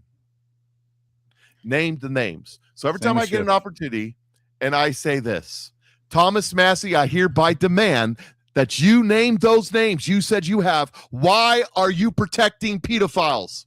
Thomas Massey is protecting pedophiles because he said he had the names of diddlers that were diddling on the island, and he's not releasing them because he's protecting them because he doesn't want you to know. See how that works? See how you can do that? Isn't that amazing? You can just flip it right around onto them. So I want arrests. I want perp walks. I want to see ankle chains. I want to see I desperately want to see it. I'm so excited. That's the only good thing about August already being halfway over, and I'm realizing crap. I'm already seeing Halloween stuff in stores, which just irritates the heck out of me. And we're heading into fall, and all the women are going to be all giddy about sweaters and what's their big thing? Oh, pumpkin spice. Everything's going to be pumpkin spice. I like here pumpkin pie. Not so much the pumpkin spice stuff. But the closer we get, the church that I'm attending, the closer we get to seeing these things actually bust wide open. I hope. I'm praying for that. Oh, it's coming. I hope it's so. Coming. That's what Jerome Corsi told me. You know Jerome Corsi is? Yeah. He told me that same thing. He goes, watch. Well, it'll be before the midterm elections. Some of it will, some of it won't. Some of it will, some of it won't. Some of it, a lot of stuff's going to happen in November, December, and then a lot more stuff's going to happen next year. But there's going to be some earth-shattering stuff that comes out between now and the election. I think we're going to have the greatest October. So they're already starting to happen. It's already happening. The greatest stuff that you could ever imagine dropping right here before our very eyes. It's off the subject. You were wanting to go towards the insider trading stuff, but yeah, do that real quick, and then I'll talk about what's already happening. Okay. I was very excited to hear about the Stop Insider Trading Act. It's House Resolution 7008. Congressman Brian Steele passed by the House last month. It bans members of Congress, their spouses, and dependent children from purchasing new individual stocks in publicly traded companies while in office, period. And that includes BlackRock, Vanguard. Those are mutual funds. That's purchasing stock, isn't it? It does not enforce divestment of existing portfolios, though.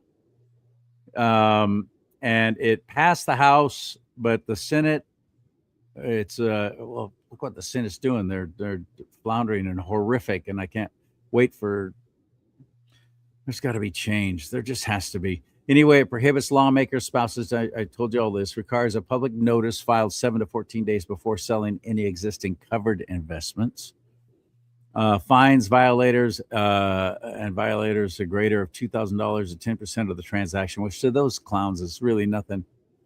Alongside the forfeiture of any net profits. I don't want that. I want them jailed, just like Martha Stewart was, or you and I would be.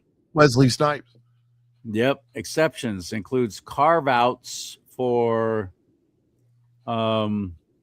specific employment compensation, such as a spouse working as a corporate CFO or in the financial sector and pre-existing mutual funds or diversified assets. So that's why in the Senate, so many voted against it, because they said, well, the bill's too weak because it permits officials to retain and selectively sell existing stock holdings rather than mandating complete blind trusts or total divestment. Here's my message to you, Democrats, you filthy, dirty Democrats, and you equally filthy, dirty rhinos who voted against that. And pass this, get this on the books, and then do another one.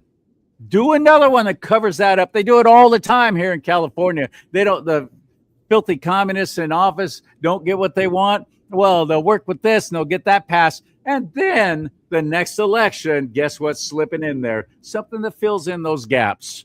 Only theirs is always nefarious and filthy. These idiots. What? If you just vote harder and give them more money, they'll get it next time.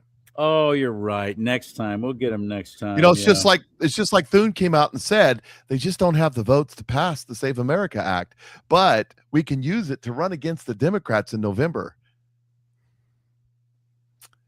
They'll cheat, you freaking idiot. Talk on these people. Yeah. But really if you vote harder. Have you heard anybody else in the media actually talking about this, though, by the way? No, they don't care because I'm not hearing anybody talking about it. No, because they don't want to bring it up. They don't want to talk about it too hard. Because if you talk about it too hard, then you just have to start asking questions how these politicians go into office making $175,000 a year, dead broke, and then in 5 years they're multimillionaires. How'd that happen? And even their stocks can't explain it. How'd that happen? And so came in idling. It doesn't have the votes to pass. Oh, nothing has the votes to pass. Read the second time. It's been placed on the Senate legislative calendar under general orders calendar, but they're not in session now anyway, are they? No, they don't have the votes to pass that. They have passed through the Senate like 3 times in the last several months a bill to stop the war in Iran, which gets defeated in the House. Yeah, and that's something. They don't just can't. And you know what the Republicans are doing right now? John Thune is having them swear in.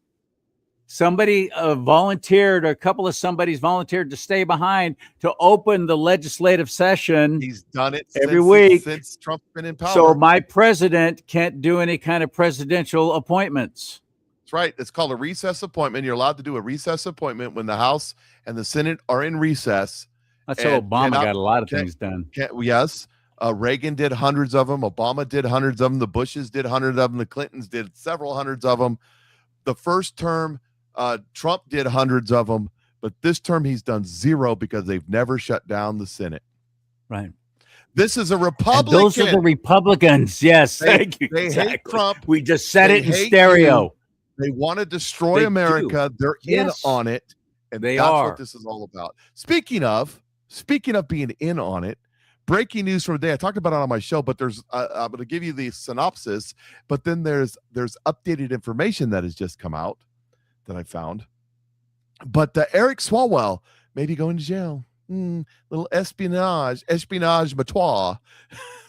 With his Chinese spy girlfriend, Feng It Feng. says the FBI developed evidence that a Chinese woman with direct ties to that country's China intelligence service had potentially compromised a Democratic congressman from California with sex, foreign interns, and illicit donations. How about that?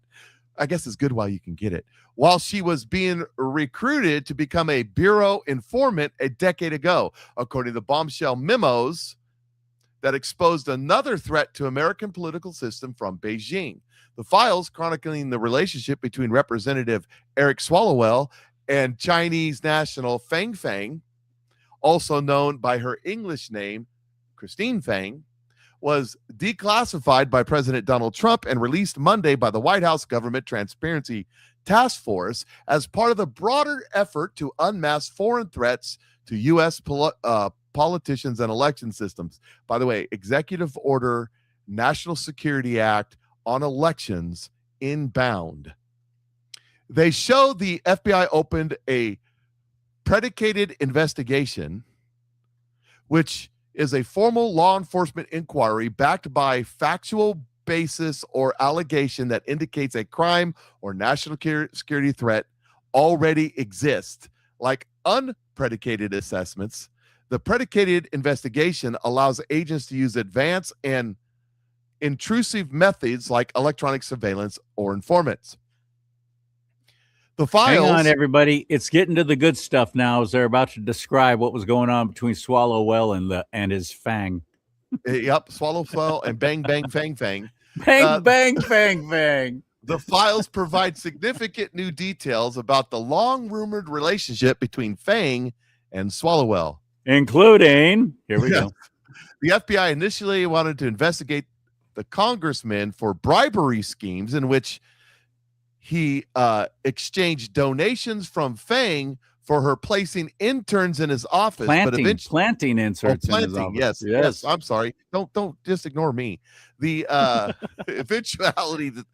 eventually decided to narrow the case to seek criminal charges only against Fang for making illegal donations to California Democrat through Not the fact that he took the donations. Okay, Right, interesting.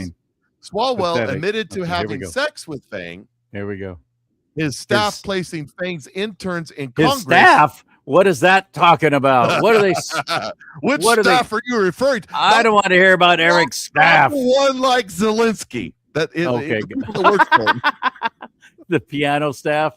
Yes. Okay, got it. Fang's now listen to the wording of this. This His it gets staff my- placing Fang's interns in Congress and not having a strong enough campaign In finance system. Congress. Not just in his Congress. office. Oh, interns in Congress. Congress. Oh, thank you for pointing that out. And not having a Good strong point. enough finance campaign finance system to detect straw donations, which that's the whole purpose of things like Act Blue. So she allegedly passed through U.S. Citizens conduits, which means she gave the money to other people and the people gave it. That's the straw I'm donation. glad you thing. explained. I was thinking it was what you put on a hot dog at the fair. Yeah, those are condiments. Oh, I'm Condiments. sorry. Okay, Yes. gotcha. The Justice Department declined to prosecute Fang despite strong evidence of illicit donations after she fled the U.S. to China as the FBI began interviewing her associates and raided her home. Oops. The early steps in the investigation were overseen in part by controversial prosecutor Jack Smith, Oh, who that would later pig. pursue Donald Trump on criminal charges. Now, What a Jack Smith loser. decided not to go after Fang Fang Bang Bang Of or course he Eric did. Swallowwell, but we got to go after Trump. The And let me ask you FBI this too. In Yeah. what capacity of at that level of the Federal Bureau of Investigation did no one say put a travel restriction on Bang Bang Fang Fang because we're about to raid her home? Well, being She that gets all her the- home raided, but she's allowed to get on a plane and fly to China. it's almost like they wanted her to leave. Exactly. The FBI was recruiting Fang Fang to be a confidential informant through an undercover agent assigned to her. The code name was Rusty Thumbs. Planned to hire her through a cutout company, and was still evaluating her stability as a confidential human source. She could have ended up on January 6th as a patriot, but she left. Now the hold country. on a second. Let's back that up. Why would they give her a code name of Rusty Thumbs? Let's explore what that might entail. How do you come up with the code name Rusty Thumbs? I don't even want to know where she's been putting her thumbs to get them rusty. It's got to be something very nefarious, doesn't it? Well, Rusty Thumbs. Interesting. well, No, with code name. Let's think of some of the other code names they could have come up with for a Chinese spy. Code named Bang Bang Egg Fang Roll. Fang. Egg Roll. Yeah, could have been. Code name Mushu. Code name Egg Foo Young. Could have been like some the young guy. like the picture right behind me, Peking duck. Peking duck. That would have been a good one. Yeah, Peking duck. That would have been perfect, actually. Right. Or almond pressed duck. Yes. Okay, the last paragraph. FBI knew early on during the recruitment that Bang Bang Fang Fang was tied to China's Ministry of State Security. They already freaking knew.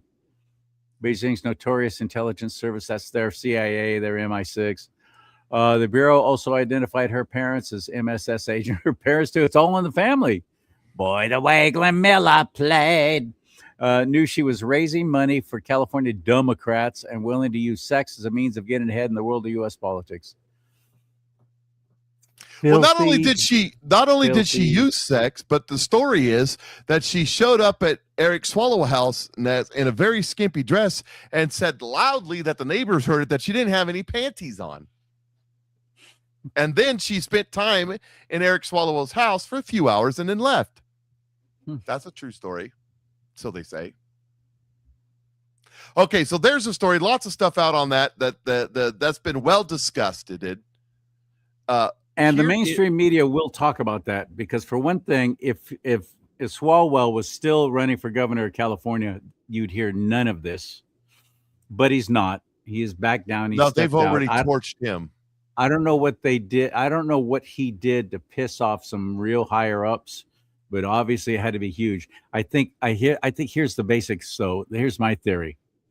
When I'm listening to Xavier Baccaria, as President Slow Joe Biden called him, Javier Becerra, as I'm listening to him in some kind of press conference, and I'm thinking he's just this side of dullard.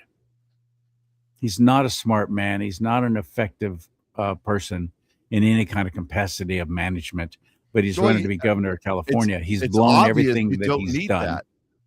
I mean, but here's what I think.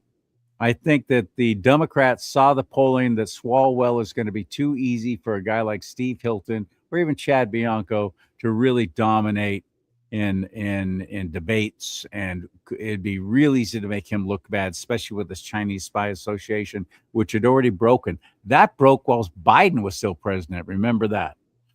So I think that they saw, and Swalwell was way in the lead. I mean, every idiot in this state was thinking, that's going to be my next governor because I like his hair. And well, the other problem I think the Democrats saw it's going to be real hard to keep California with him. Who can we put in there? Who's running in this lineup of morons that goes on for hundreds and hundreds of names? Would be an easy push through merely because he has the right last name, the right skin color, and people know his name, even if it is associated with very bad things. Javier Becerra, Xavier Baccaria. Yeah, he's perfect. I said this when this all started. I don't know if I said it on our show, but I said this on mine. Trust me on this. Javier Becerra is going to be governor of California. I said this like 8, 9, 10 months ago. I said that because I know I'm a lifelong Californian. Unfortunately, I've grown to detest half of my own fellow Californians. I've seen them do one stupid thing after another. I've seen just how shallow and mindless they are with no critical thinking skills, which is why I'm ready just to get the hell out of this state. I don't know if it's any better anywhere else, though. But this clown will be governor. And even with all this stuff that's coming out about him, the media here in California will not cover it. It might make some national news, but people here in California are not going to see all that's about to come out about Javier Becerra. They're not going to see it. Maybe. Same with people saying there's no way, as badly as Gavin Newsom screwed up California, there's no way he'd ever win as president. You're kidding yourself. You're delusional. Absolutely, he could win. He's not. Absolutely, he could win. He's not even going to make it that far. There's a lot of stupid people who will go for it. And when he debated Governor DeSantis, Florida Governor Ron DeSantis, and Gavin Newsom, that was Sean Hannity's little brilliant thing. And DeSantis owned him. It was embarrassing, but Gavin just lied and smiled right, and his little gravelly, sexy voice, and his little vampire hair, and the women loved him all over the country. Well, and he was introduced to a national audience. On MSNBC loved him. Come on. Yes. And most of those are dudes anyways. Those are half the people of our nation. No, they're not. Those people. No, they're not. They're 10% of the people in our nation. The rest is cheating. But really, then how did Barack Hussein Obama make it for 2 terms? Because they cheated. He was devoid of anything other than saying hope and change. He never explained anything. He never said how he was going to do it. All you had to do was read his books to see what he was going to do.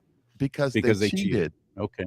All right. Because the USAID was funneling the DNC all the money. That's why they're broke right now. They have $0 at the DNC for campaigning in November. Why? Because all their sources of money, like, I don't know, all the dead people, all the 160-year-old people at the Social Security not getting their $1,800 checks no more, so they can make $45,000 donations, $10 at a time through Act Blue. That's why. But Gavin Newsom will not run for president. AOC will run for president. AOC will probably win the most primaries and caucuses, if not all of them, but will still lose. And probably I pray you're right. I pray you're right about the will still lose part. Because she's already setting herself up though by answering that question about being woke. Oh yeah, she say? The woke 1.0. Yeah. So now it's the DSA. But here's the thing. She's going to get all the Bernie's going to come out and support her. Elizabeth Warren's going to support. She's going to get all the communist vote. She's going to get all that. But here's the thing: super delegates. The reason Bernie lost to Hillary is super delegates. The super delegates all went for Hillary. They control the party. That's the way it's going to happen. So Gavin Newsom, you can't run from jail in prison. I mean, you can't run from prison in jail. You can't run for president in jail. Yes, you can actually. Yes, you can. Well, There's but you can't. In the Constitution that says you run, but it's hard to campaign. Okay. It's hard to go do your stump speeches. Uh-huh. Even Joe Biden had to have all of the Jeeps show up. You know what I mean? So that's right. Yeah. But back to Eric Swalwell and little bang bang fang fang. Okay. You know, Eric Swalwell was never going to be the governor of California either, because he would have to explain while he was flying out from his home to campaign in Baltimore. Same thing with Adam Schiff. But yet Schiff is now senator, no longer congressman, now senator, and doesn't even live in the Adam state. Shifty Schiff is now out in California campaigning, running around with Nancy Pelosi and all this stuff. And I'm just curious if he's staying in nice hotels, because he's not staying in his house, which is in Baltimore. Anyways, that's just questions inquiring minds want to know. But here's another. So we got Bang Fang. We got Eric Swalwell. His career's through. His buddy Gomez, best butt buddies, as Joe Biden would say, from New Mexico, I believe. He's now under health ethics investigation for campaign finance violations and for, being friendly with the ladies, kind of like Eric Swalwell. Everywhere Eric Swalwell went, his best buddy went with him and participated. Oh, that guy. Yes. Okay. Yes. Now I remember. Gomez from New Mexico or Arizona, one I don't remember. Yeah, his bed buddy. But yes, that's comparing what Joe Biden notes, said. buddy. They're butt buddies. They're butt buddies. That's what Joe Biden would say. Brokeback Mountain and all that. Anyways, so Bang Fang, she kind of got around. Round, round, get around. I get around, round, round, get around. I get around, I get around, I get around. All the boys know me because they're Democrats. They give me lots of money and I make them fat. And y'all complain about my singing. Anyway, there is that was me as Fang Fang singing the Beach Boys classic. Yeah, She Love You Long Time. That's Bang Bang. I love you long time. With Ro Khanna. So that's Ro Khanna right there. You're right. The piece of crap from California. It says down at the bottom, it says, seems like Ro Khanna had first dibs on Fang Fang. And when he was done with her, Fang Fang went after Swallowwell. Some people just get around. But when you're paid I get to be around. a Chinese honeypot, you honeypot all you can pot. You know what I mean? So Ro Khanna, what did you know and when did you know about, actually, no, let me phrase this correctly. What did you know and when did you know about Fang Fang and her spy network? I don't want to know what you knew about Fang Fang because I'm sure there's a lot to be said and I don't want to know. So anyway, just, lots going on in Washington, D.C. that we don't want to know about. I do actually. No, I fully do. Yeah. You do. You want to know? Here's a difference between Democrats and Republicans. Democrats will never quit. They don't step down. And that's why I said Swalwell must have really done something bad for them to yank him the way they did. And he didn't step down. They forced him out. That was because he was way in the polls, way ahead. How many suckers are going to? Yeah, he was forced out. He was forced out because this information was coming out either way. So I think they were damage control. I mean, they knew that there was way too much. They know that don't step down is my point. Democrats don't step down when they get busted, especially if it's sexual. As a matter of fact, it's a little titillating to their base. They get a little excited. We're talking about Bill Clinton getting that handy. And the women secretly love it, and it's exciting. I wish it was my lips. Well, they're pathetic. It's ridiculous. They don't step down. Republicans, even a hint of scandal. Oh, I quit. Okay, I quit. I'm sorry. I'm sorry, everybody. There's a difference. I didn't do anything, but I'm quitting anyway. I'm quitting office. The entire apparatus of government and media will turn on a Republican and take them down. Whereas a Democrat, the entire apparatus of government. If you let them, all you have to do is just shut up and write it out because the media will forget about it. Donald Trump shows that you can fight, but Republicans don't have balls, just like the Democrats don't have balls. They just and they don't have the coverage. They don't have the coverage. So there is something to say about that. But the other thing is they have rentals. They may not have actual testicles, but they rent them. They're services. I don't see no evidence of them renting them. What do you mean? Well, they're like noodles. They're like noodles. When you still want a male dog to look like he's got a pair, they're called noodles. Caroline Levant has more testicle and fortitude than most of the Republicans in Congress. I'm going to miss her. But I'm hoping Alina Habba is is the choice. Somebody said Spencer Pratt. Now that would be fun, but I don't think he's a good Spencer choice. Pratt would be extraordinary. Actually, let me take that back. That might be an even better choice. He'd be like, remember Sean Spicer? Sean Spicer came out strong in President Trump's. I don't know what happened to him. Why did President Trump pull the plug on Sean Spicer? I thought he was fantastic. I don't know. Man, former Marine, stands about 5'2", all bulldog. He was fantastic, man, going after the media. I loved it. There's a bunch of people that are not in the Trump administration. You got General Flynn that's actually trying to undercut Trump right now. So I think General Flynn wants to run for president. So you wonder why doesn't stand a chance. Why they're if not. He's if he's really believing that, that's nothing but ego, and that's very damaging and disappointing. I hope it's not true. I don't want it to be true because I like. He's teaming up with people like Joe Kent and Marjorie Taylor Greene, and Thomas Massey, and such. I haven't seen that. Oh yeah, I haven't seen that.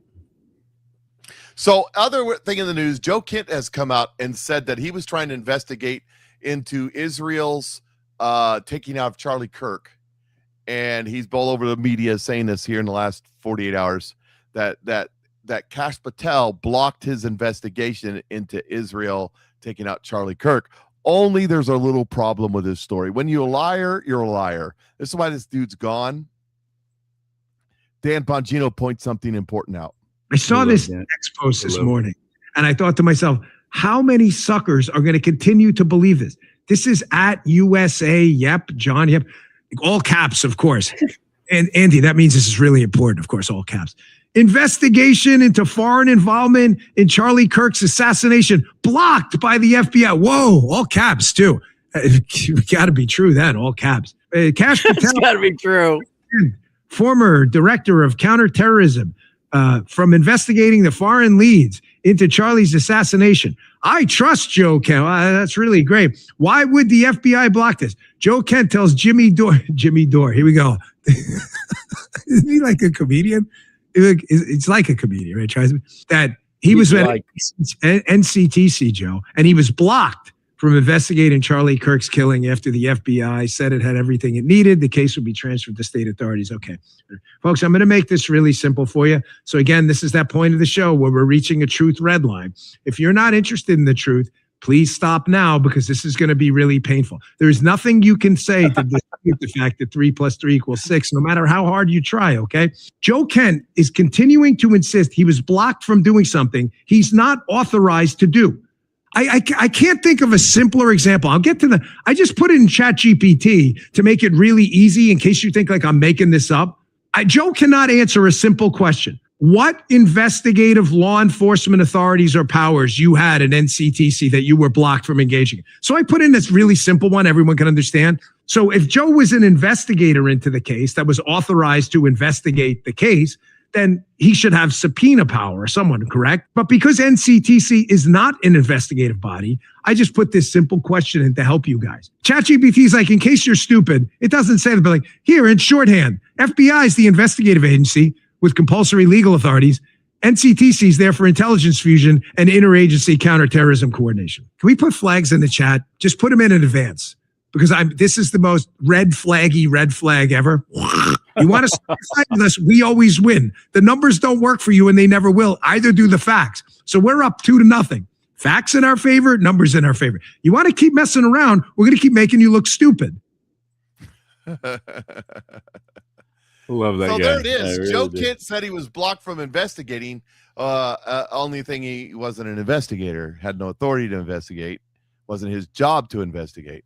Joe Kent's job was to go like this. His job was to do this. Watch. I'll show you.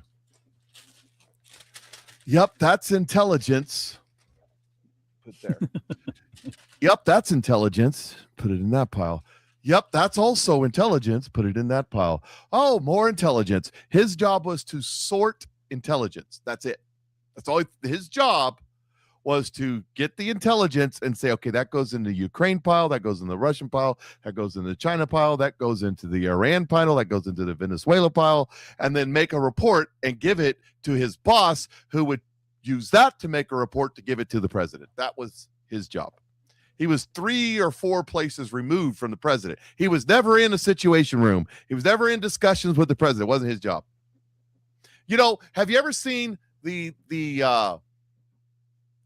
Sum of All Fears, the movie Sum of All Fears, Jack Ryan? Oh, sure. And Harrison right at the Ford, beginning, Tom right at the Clancy. beginning, he's a low-level analyst, right? And he says something, and all of a sudden it turned out to be right. So now the boss, who's played by the black guy, what's his name? I can't think of his name now. Anyway, No, not that one black guy. The other black guy. The one that did that one thing with Morgan the Freeman. black stuff. Morgan Freeman. Oh, Morgan Freeman. It takes him into the president's office, right? He's in there in the president's office. He's not allowed to say anything. He sits behind him. He's not supposed to say anything out loud. That Joe Kent isn't even that guy because he never gets into the White House, let alone the office with the president. He's the low-level analyst in a back room somewhere. That's who he was. All that. He's so important. He's so impotent. I'm very impotent. Don't you know how impotent I am? Yeah, well, if you're, and he's, by the way, he's the leaker. Oh, and the Eric Swalwell stuff. They absolutely are accusing him of leaking massive amounts of information. He stayed on the, what was that? Intelligence Committee. For years. He was chairing an intelligence committee. Even after all the whole Fang crap came out. Yep. For years and years and years and years and years and years and years and years. He was on the Intel committee. Oh, here's another story. Have you heard this one? I got one for you. This is interesting. Gateway Pundit reporting. Let's see if I got the story here. I do. Right Joe here. Kent. Get well soon, Joe Kent. I know what it's like to go through a stroke. I admire that man very much. Get well soon, buddy. Joe Kent. He and his brother started Kent. Yeah. Here is another story. Caught. Comey's wife texted him meaning of 86 minutes before his 86-47 beach stunt. Isn't that something? Did you hear about that? And so No. Investigative reporter Paul Sperry posted a damning update. I know about the shell thing and the rocks and the photo, but I didn't know about the text. Yeah, to the Jim Comey 8647 beach story on Friday. According to Paul, there's evidence that Jim Comey's wife, Patricia, sent him a Google screenshot of a nonviolent definition of 86 2 minutes before Comey posted his infamous picture of 8647 on Instagram. Okay, so that's the headline. I'll break it down for you. Here it is. So a few minutes before, so James Comey's walking along the beach. We all remember the story. And golly Shazam, there's a seashell formation. I'm going to take a picture of it. Just ran across it. Just magic. You know the old story that if you take an infinite number of monkeys and give them an infinite number of typewriters and let them bang away, pretty soon they would write a Shakespearean play. Right? They just get it right. Well, there he is walking on the beach and the wave just pushed up like a SpongeBob cartoon and it said 8647. Golly Shazam. Who'd have thunk? Who'd have thunk? And then he took a picture of it and posted it. But before he posted it, he said, honey, can you send me something in a text message so I'll have plausible deniability that this does not mean anything violent, even though it absolutely means things violent. That's what happened. Because he's an FBI guy. He knows how evidence works. So now they got a text message from his wife saying, oh, it doesn't mean that. When it absolutely means that. Everybody knows what that meant. Everybody knows. It's like American slang. Yes. It's also bar talk, though. You 86 bad customers. I understand, but it started with mafia talk. I believe it. Concrete shoes, that sort of thing. I wonder what it stands for. 86. What's the deal? What's the significance of that? I saw that. I don't remember what it was now. There was something to that. It's got to be. You couldn't Google thank you, right everybody, now. by the way, for giving us thumbs up. And we even got some hearts in there. We appreciate that very much. Everyone in the chat room. I've been trying to follow stuff that y'all have been saying, and some funny stuff going on over there too. We appreciate you very much. Thank you for being there. Thank you for sharing these shows, liking, hit the like button wherever you're watching right now. If you're on rumble.com, if you're watching us on YouTube, Facebook, wherever we are right now and you're watching, hit that like button. And that helps with the whole algorithm thing. Social media platform will, if you get some likes and some comments, not in the chat room, but actual comment below, you know how that works. They'll go, hey, these guys are getting some attention, so we're going to help. We want more people to our platform. So these guys are actually getting more people watching. So we'll promote them, and then we'll show up like on their main page. We might even get picked by the editors for an editor's pick. I've had that happen to several of my shows now, which is great. Suddenly, one show got 121,000 views, and it was brand new. I'd only been doing this like a year or so, and it just like kind of went mini viral. And that's all. It's so simple. It doesn't seem like it would have that big of effect, but in the talk show world, it does, I guess, with algorithms. So hit like and comment if you could. 5 words and or more. And in the comment section, while you're down there commenting, hit the thumbs up on everybody's comment, because the trolls will go through and hit the thumb down, and that'll make all that algorithm shrink down if all of the comments are low rated. You just told me that last week, and I did not know that. Yeah. You just told me that last week. That is, see, that's just one more stupid thing. The idiots on the left know this. They battle against anybody who's trying to get a voice out there and maybe affect some hearts and minds to the right way, and as we see it, and they fight against that because they're demonic. No, you're talking about views and stuff. So my daughter's got a pretty big TikTok account, and she gets 4,000 or 5,000 views and stuff does nothing political, just 18-year-old going off to college, TikTok videos, standard stuff. Well, she went to was it Megan Maroney? Is that a singer? Megan Maroney, country singer, concert in Kansas City this weekend. Her boyfriend got her tickets for her birthday, and they went. Anyways, she made a dress. So she took a dress and she took cotton balls and she glued it to the dress, but inside the cotton balls was battery operated Christmas lights so that it would flash and do all this stuff. So her whole dress would light up, right? That's smart. And she posted it on TikTok, and it's got like 900,000 views. It's exploding. I was like, girl, that's fun. Fun. Yeah, 900,000 views. And she said they're going through watching all the other views, and all other videos are 10, 15, 20, 30,000 views too. So I said, oh, time to monetize. And it could be the simplest thing, why people will share something or think it's so funny. And they'll even, as I've had done to me now with shows I've done with 107, I don't get credit for it, but they'll cut up the show and actually do shorts. Oh, really? And a short pop. Yeah. And I'm looking at my roll page. They're stealing your content.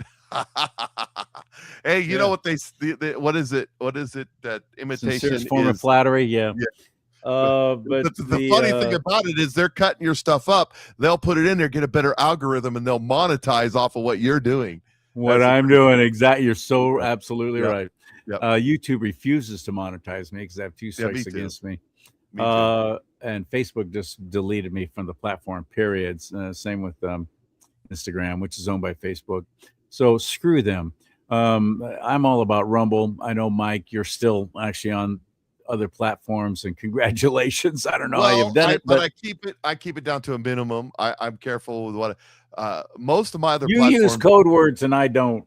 Well, I do. I don't also interview some of the people that you interview that are like toxic on Facebook. As soon as their face shows up, it goes boom, you're done. Your history, you're out of here. John Richardson is one of those people. Yeah, I mean, their facial recognition algorithms just toast. He's not kidding. So, yeah, it's weird. It's sickening because these people in the Silicon Valley, these hapless, soulless, slope foreheaded, slack-jawed clowns with their monobrows are deciding what you get to see and hear and read. With their mono. But I have a problem with that. I have a problem with that. Rumble, the algorithm is determined by the thumbs up, by the reshares, the reposts, and by the chat room. Not the chat room. Well, I don't know if the chat room plays any role. Comments. and then the Yeah. thumbs up in the comments. That is how the algorithm is determined. So that's how you get more views and more viewers and that sort of thing. And on So X, anyway, all this to say, thank you so much for sharing and Yeah. helping us grow like this. And every Tuesday at 5 p.m. Pacific time, 8 p.m. Eastern, and everything else in between, every Tuesday, Charlie and Mike talk about it. So we're still new. I mean, we've been doing this how long now, though? it ain't been a half. I think we started February, March, didn't we? Yeah. So, After the first of the year, but I don't remember when. I had to go back and look. I know I started personally during the great toilet paper run of 2020. I started like January 14th or something, 2020. and that's when I first found you. I was something on Facebook when I was still on Facebook, and I was on the radio, and I contact this guy. I have no idea who he is. And I go, "You're funny and you're really dry sense of humor. And would you go on the radio with me?" And he goes, "Yeah." I never thought anybody would say yes. I actually wrote you, I think, through Facebook a message, and so I had you on my radio show, and that's how all that started. But anyway, thank you very much for your support, and thank you for helping us. And you want to change your life for the better in a healthy and absolutely productive way. Click on that QR code right there and use my name as a promo code, and you'll get a nice little 10% discount too on naturally derived products, American made, which is really important to me. We kind of just did a commercial. I don't want to go into another commercial, but and thank you for this comment there. We need to start doing the reels on Facebook, just a minute or two. Facebook seems to be getting kind of a resurgence. They were like old news there for a while, but they seem to be coming back. I should contact them again. It's been a little over a year now since they deleted me off the You platform. should contact them again and say that my attorneys are discussing the revelations about Dr. Fauci and the Fauci ouchie, and that he was lying totally about everything. Speaking of lying, since we're on that subject, we'll get this thrown in here real quick. I actually Okay. had this queued up. Good. This is just breaking today. It says breaking: major Fauci advisor David Moran, whatever his name is, this guy, pleaded Moron. guilty to conspiracy to defraud the U.S. DOJ announces he was involved in hiding federal records during COVID. This is huge. He was like Fauci's right-hand man. He said he could blow the whistle regarding even more would-be criminal activity by Fauci if not for the pardon, which could aid the state cases. So Can you blow that up? I want to see that. Look at that guy, the guy on top. I realize who he reminds me of. That's as big. Wasn't as that one of the guys sitting in the balcony making fun of all the Muppets? And the I Muppet think it Show? was. Yeah. I think it was. Yeah. Cracking all the jokes. Yeah. That's the guy. But That's what he's doing now. He just pled guilty. He's getting ready to go on trial. So the question is, watch and see if he gets that he's spilling the beans. Did he get a what? What was that? He gets a slap on the wrist. You're Oh, a bad slap on boy. the wrist. You're a bad boy. Gets a year or two in Club Med down there with Gasoline Maxwell. Gasoline. It gets down there, and you gotta imagine. I just we'll go back to the bang bang fang fang. that the apparatus is probably contagious, if you know what I mean. People like that. The apparatus is probably contagious. Mm-hmm. Wait, you're talking about STDs? Oh, well, those things, yes. Like I said, gasoline. It's a fire. It's burning. It burns when I pee. So, or worse. Or worse. And they're not trying to say that they get around, but they love you long time. So you want me to do my Fang Fang singing the BJ's Beach Boys hit BJ's? I said. Well, It's that new hit from the BJ's. I get around. I get around. I think we need to record that. Time. You need to do one of your little AI cartoons of. Maybe I will. Maybe I will. I'll write that out and I'll sing it and then see if you can make a little cartoon out of it. Well, I can make it so that you can sing better. I'm just kidding. I'm not trying to sing well. I actually we used to be a professional singer. I sing quite well. I'm impersonating Fang Fang, how I'd imagine she would. It's not. They all sound like Yoko Ono to me. Well, That was Yoko- racist. What I just said. Well, it is what it is. They are who they are. So, yeah. Anyway, what else we got? Anything else? Any final thoughts? No, sir. I got one final thought that I just want to leave it. I talked about it on my show today, right as I was parting my show today. So I'll part your show with it. And that is, I think I've seen this movie. It says humanoid robots capable of autonomously navigating rugged terrain and detecting people could eventually assist federal agents patrolling the southern border, according to the U.S. robotics company that told Fox News Digital it has already demonstrated that the technology to the Department of Homeland Security officials. And I'm just saying, I've seen this movie, and it never ends well. These movies never end well. When you start arming the robots, it's not good. No, and all these things that people are all excited about now, like flock cameras. Who's paying? That's the one thing I did want to bring up, but then I looked at the time and I went, okay, I might as well not go into this right now. Yeah, I got an opinion on flock cameras, but most people don't like it. Who is paying for it? Why is it happening? Well, taxpayers are. I figured we had to be somehow, some way paying for it. Your local. Did any of us get any say in it? Did any of us say who are they watching? How are the police officers who are going through some kind of breakup with their hoe spouse able to hack into those cameras and actually follow their little girlfriends around? This is crazy. This is creepy. The problem isn't the cameras. Who's paying for it? The taxpayer, whether it's your city, your county, your municipality. To what end? Who's got the contract? Are all the cameras the same? They seem to be all the same. Where are they coming from? Who's supplying them? Are they China? I'll tell you, Flock Camera is a company. It's a brand. I figured it had to be. Like your doorbell. Why are they coming up with this name? Okay, gotcha. That's like your ring doorbell. It's a company. It's a company. Okay. They come to your municipality. Say we put these cameras up, helps with protection, law enforcement, whatever. Okay, here's my problem with it. Here's my problem with the people going around cutting them down and all that other stuff. First of all, you're setting yourself up. They're going to charge you. They're going to charge you. Yes, but I'm a freedom fighter. Then fight the law with the law. How about actually getting registered to vote, Chachi? Yeah, there's another one.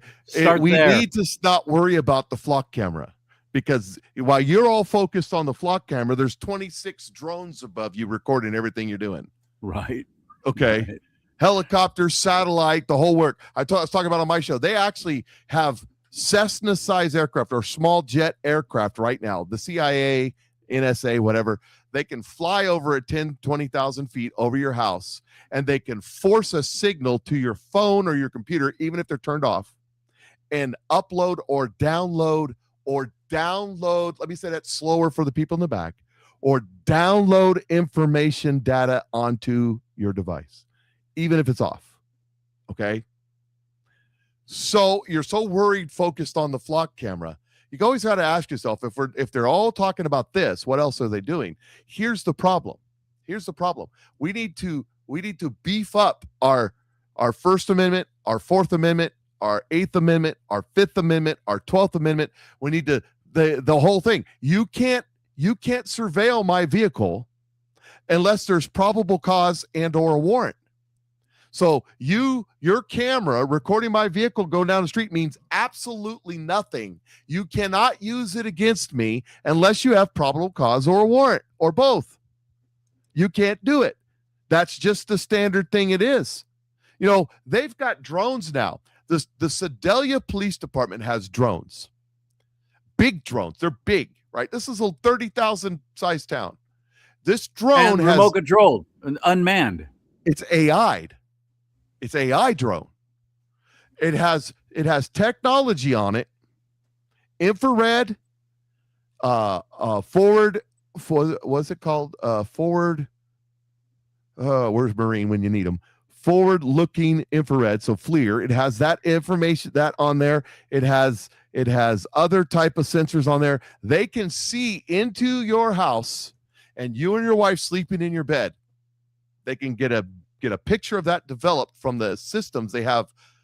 But here's the thing.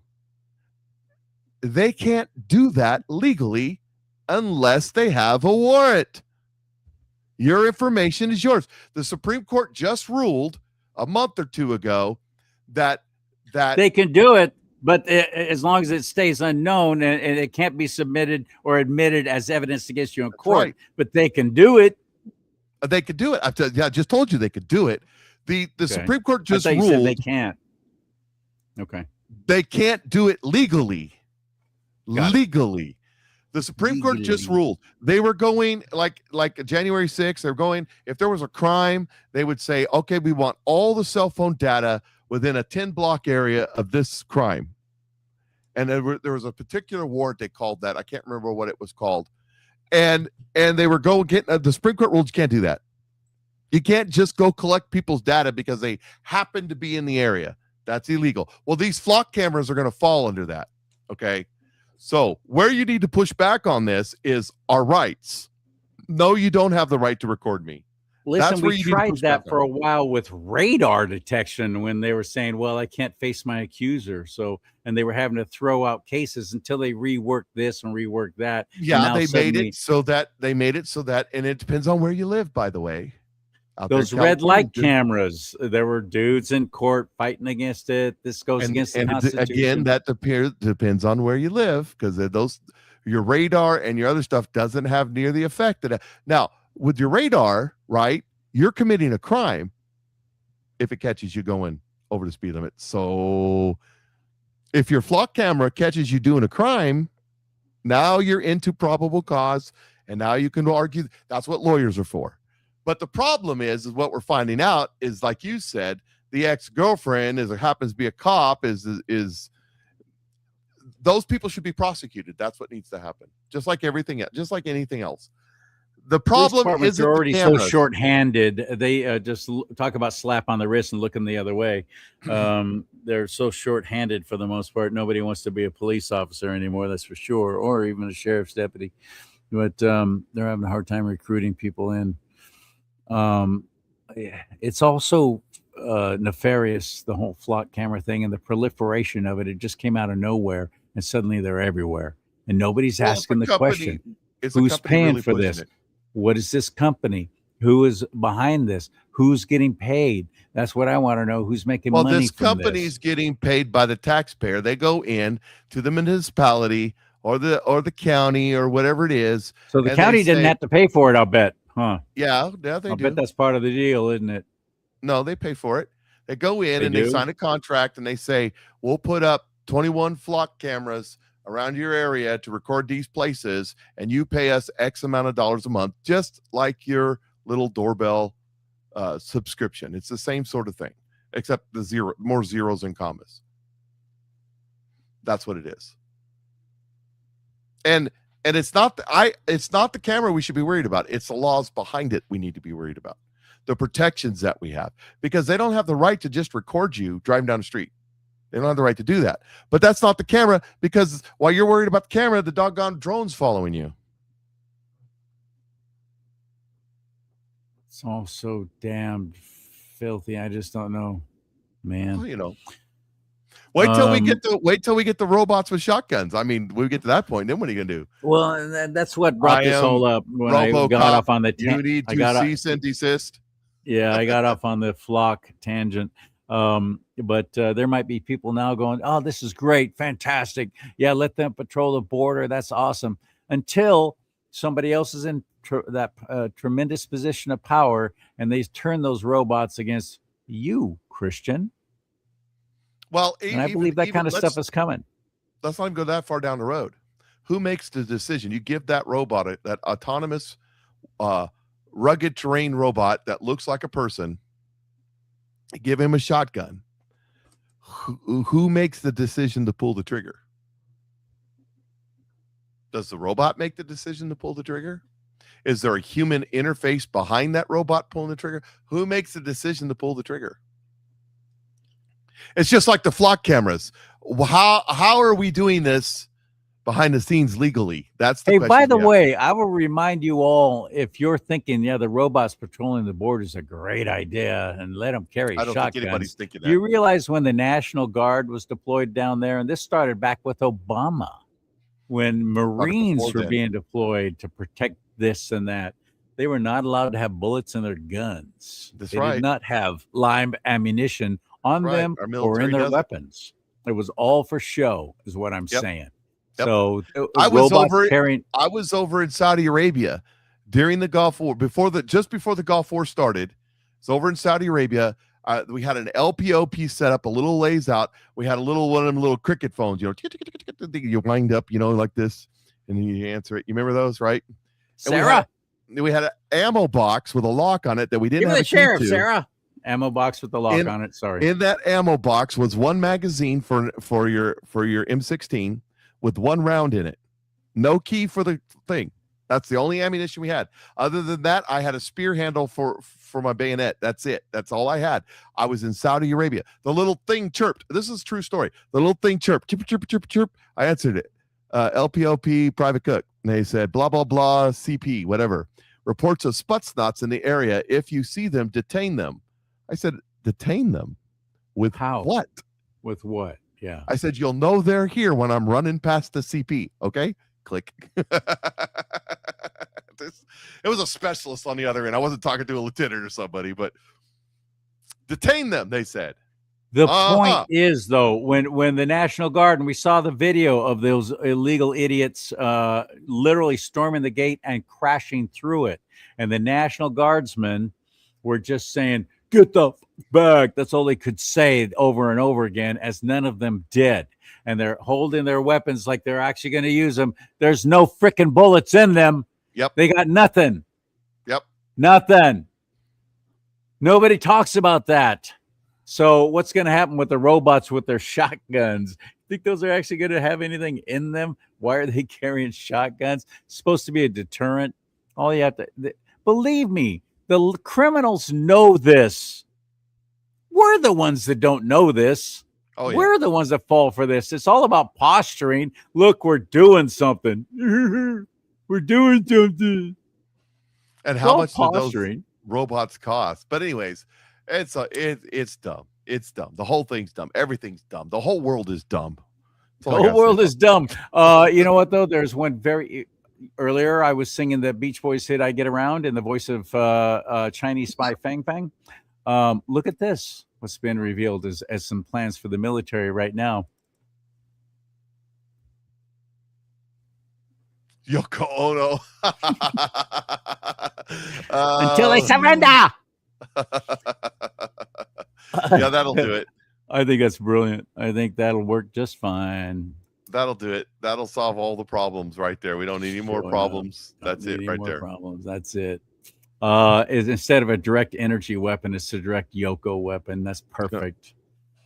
Okay, my friends, thank you for joining us here. If you can go to nuevalife.com or just click on this QR code, it'll take you right there. It's no longer nuevalife.com. They've changed that, by the way.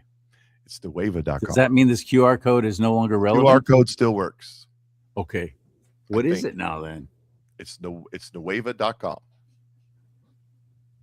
But you want to go through Charlie. You don't want to go that way. And if you have any trouble, message me at patriotmikeshow@gmail.com, patriotmikeshow@gmail.com, patriotmikeshow@gmail.com, and I will walk you through the process to help Charlie get the credit for it, because I can do that. And consider not just buying the product to use it and utilize it, which I am now, and I'm very happy I did, because I'm literally not only seeing but feeling the difference. I drove when I got off post, when we got released. I drove 7.5 hours, and they had supplied a rental car for me, so I had to go pick that up and then drive home from there, and that was another 1.5 hours. And so I drove for like 11 hours yesterday, and I did it. I had the energy. I wasn't at any point nodding off and going, "Oh, this is too much."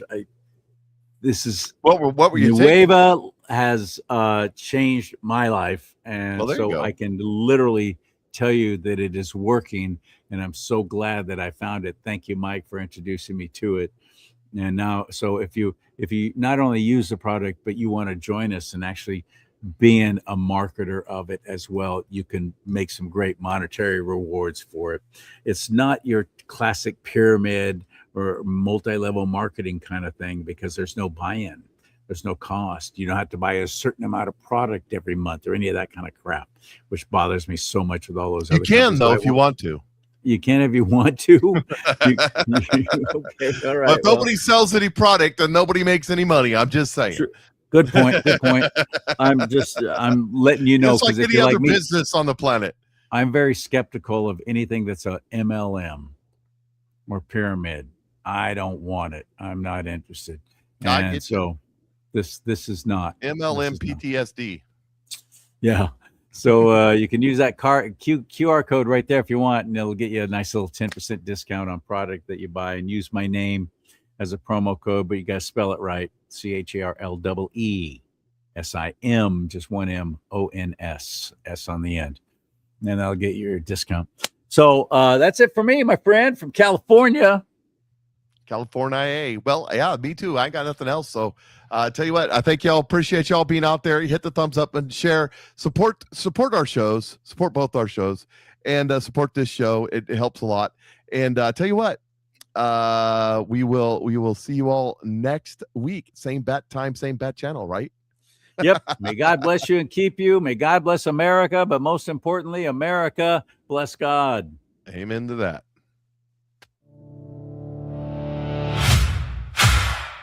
Charlie and Mike. Charlie and Mike.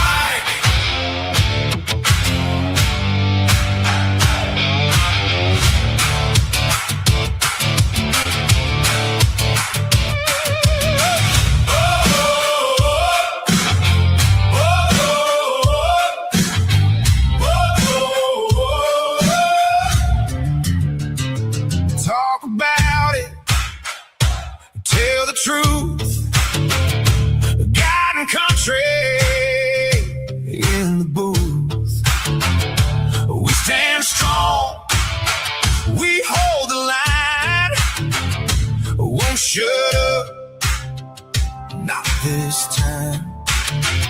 Hands on heart, eyes up high. We were made to testify. Charlie and Mike. Charlie and Mike. God and country, we stand right. Truth on fire, we won't hide. USA, USA, side by side. Let them hear us, clear and loud. One small voice can move a crowd. Charlie and Mike, God and country, we stand right. Truth on fire, we won't hide. USA, USA, side by side.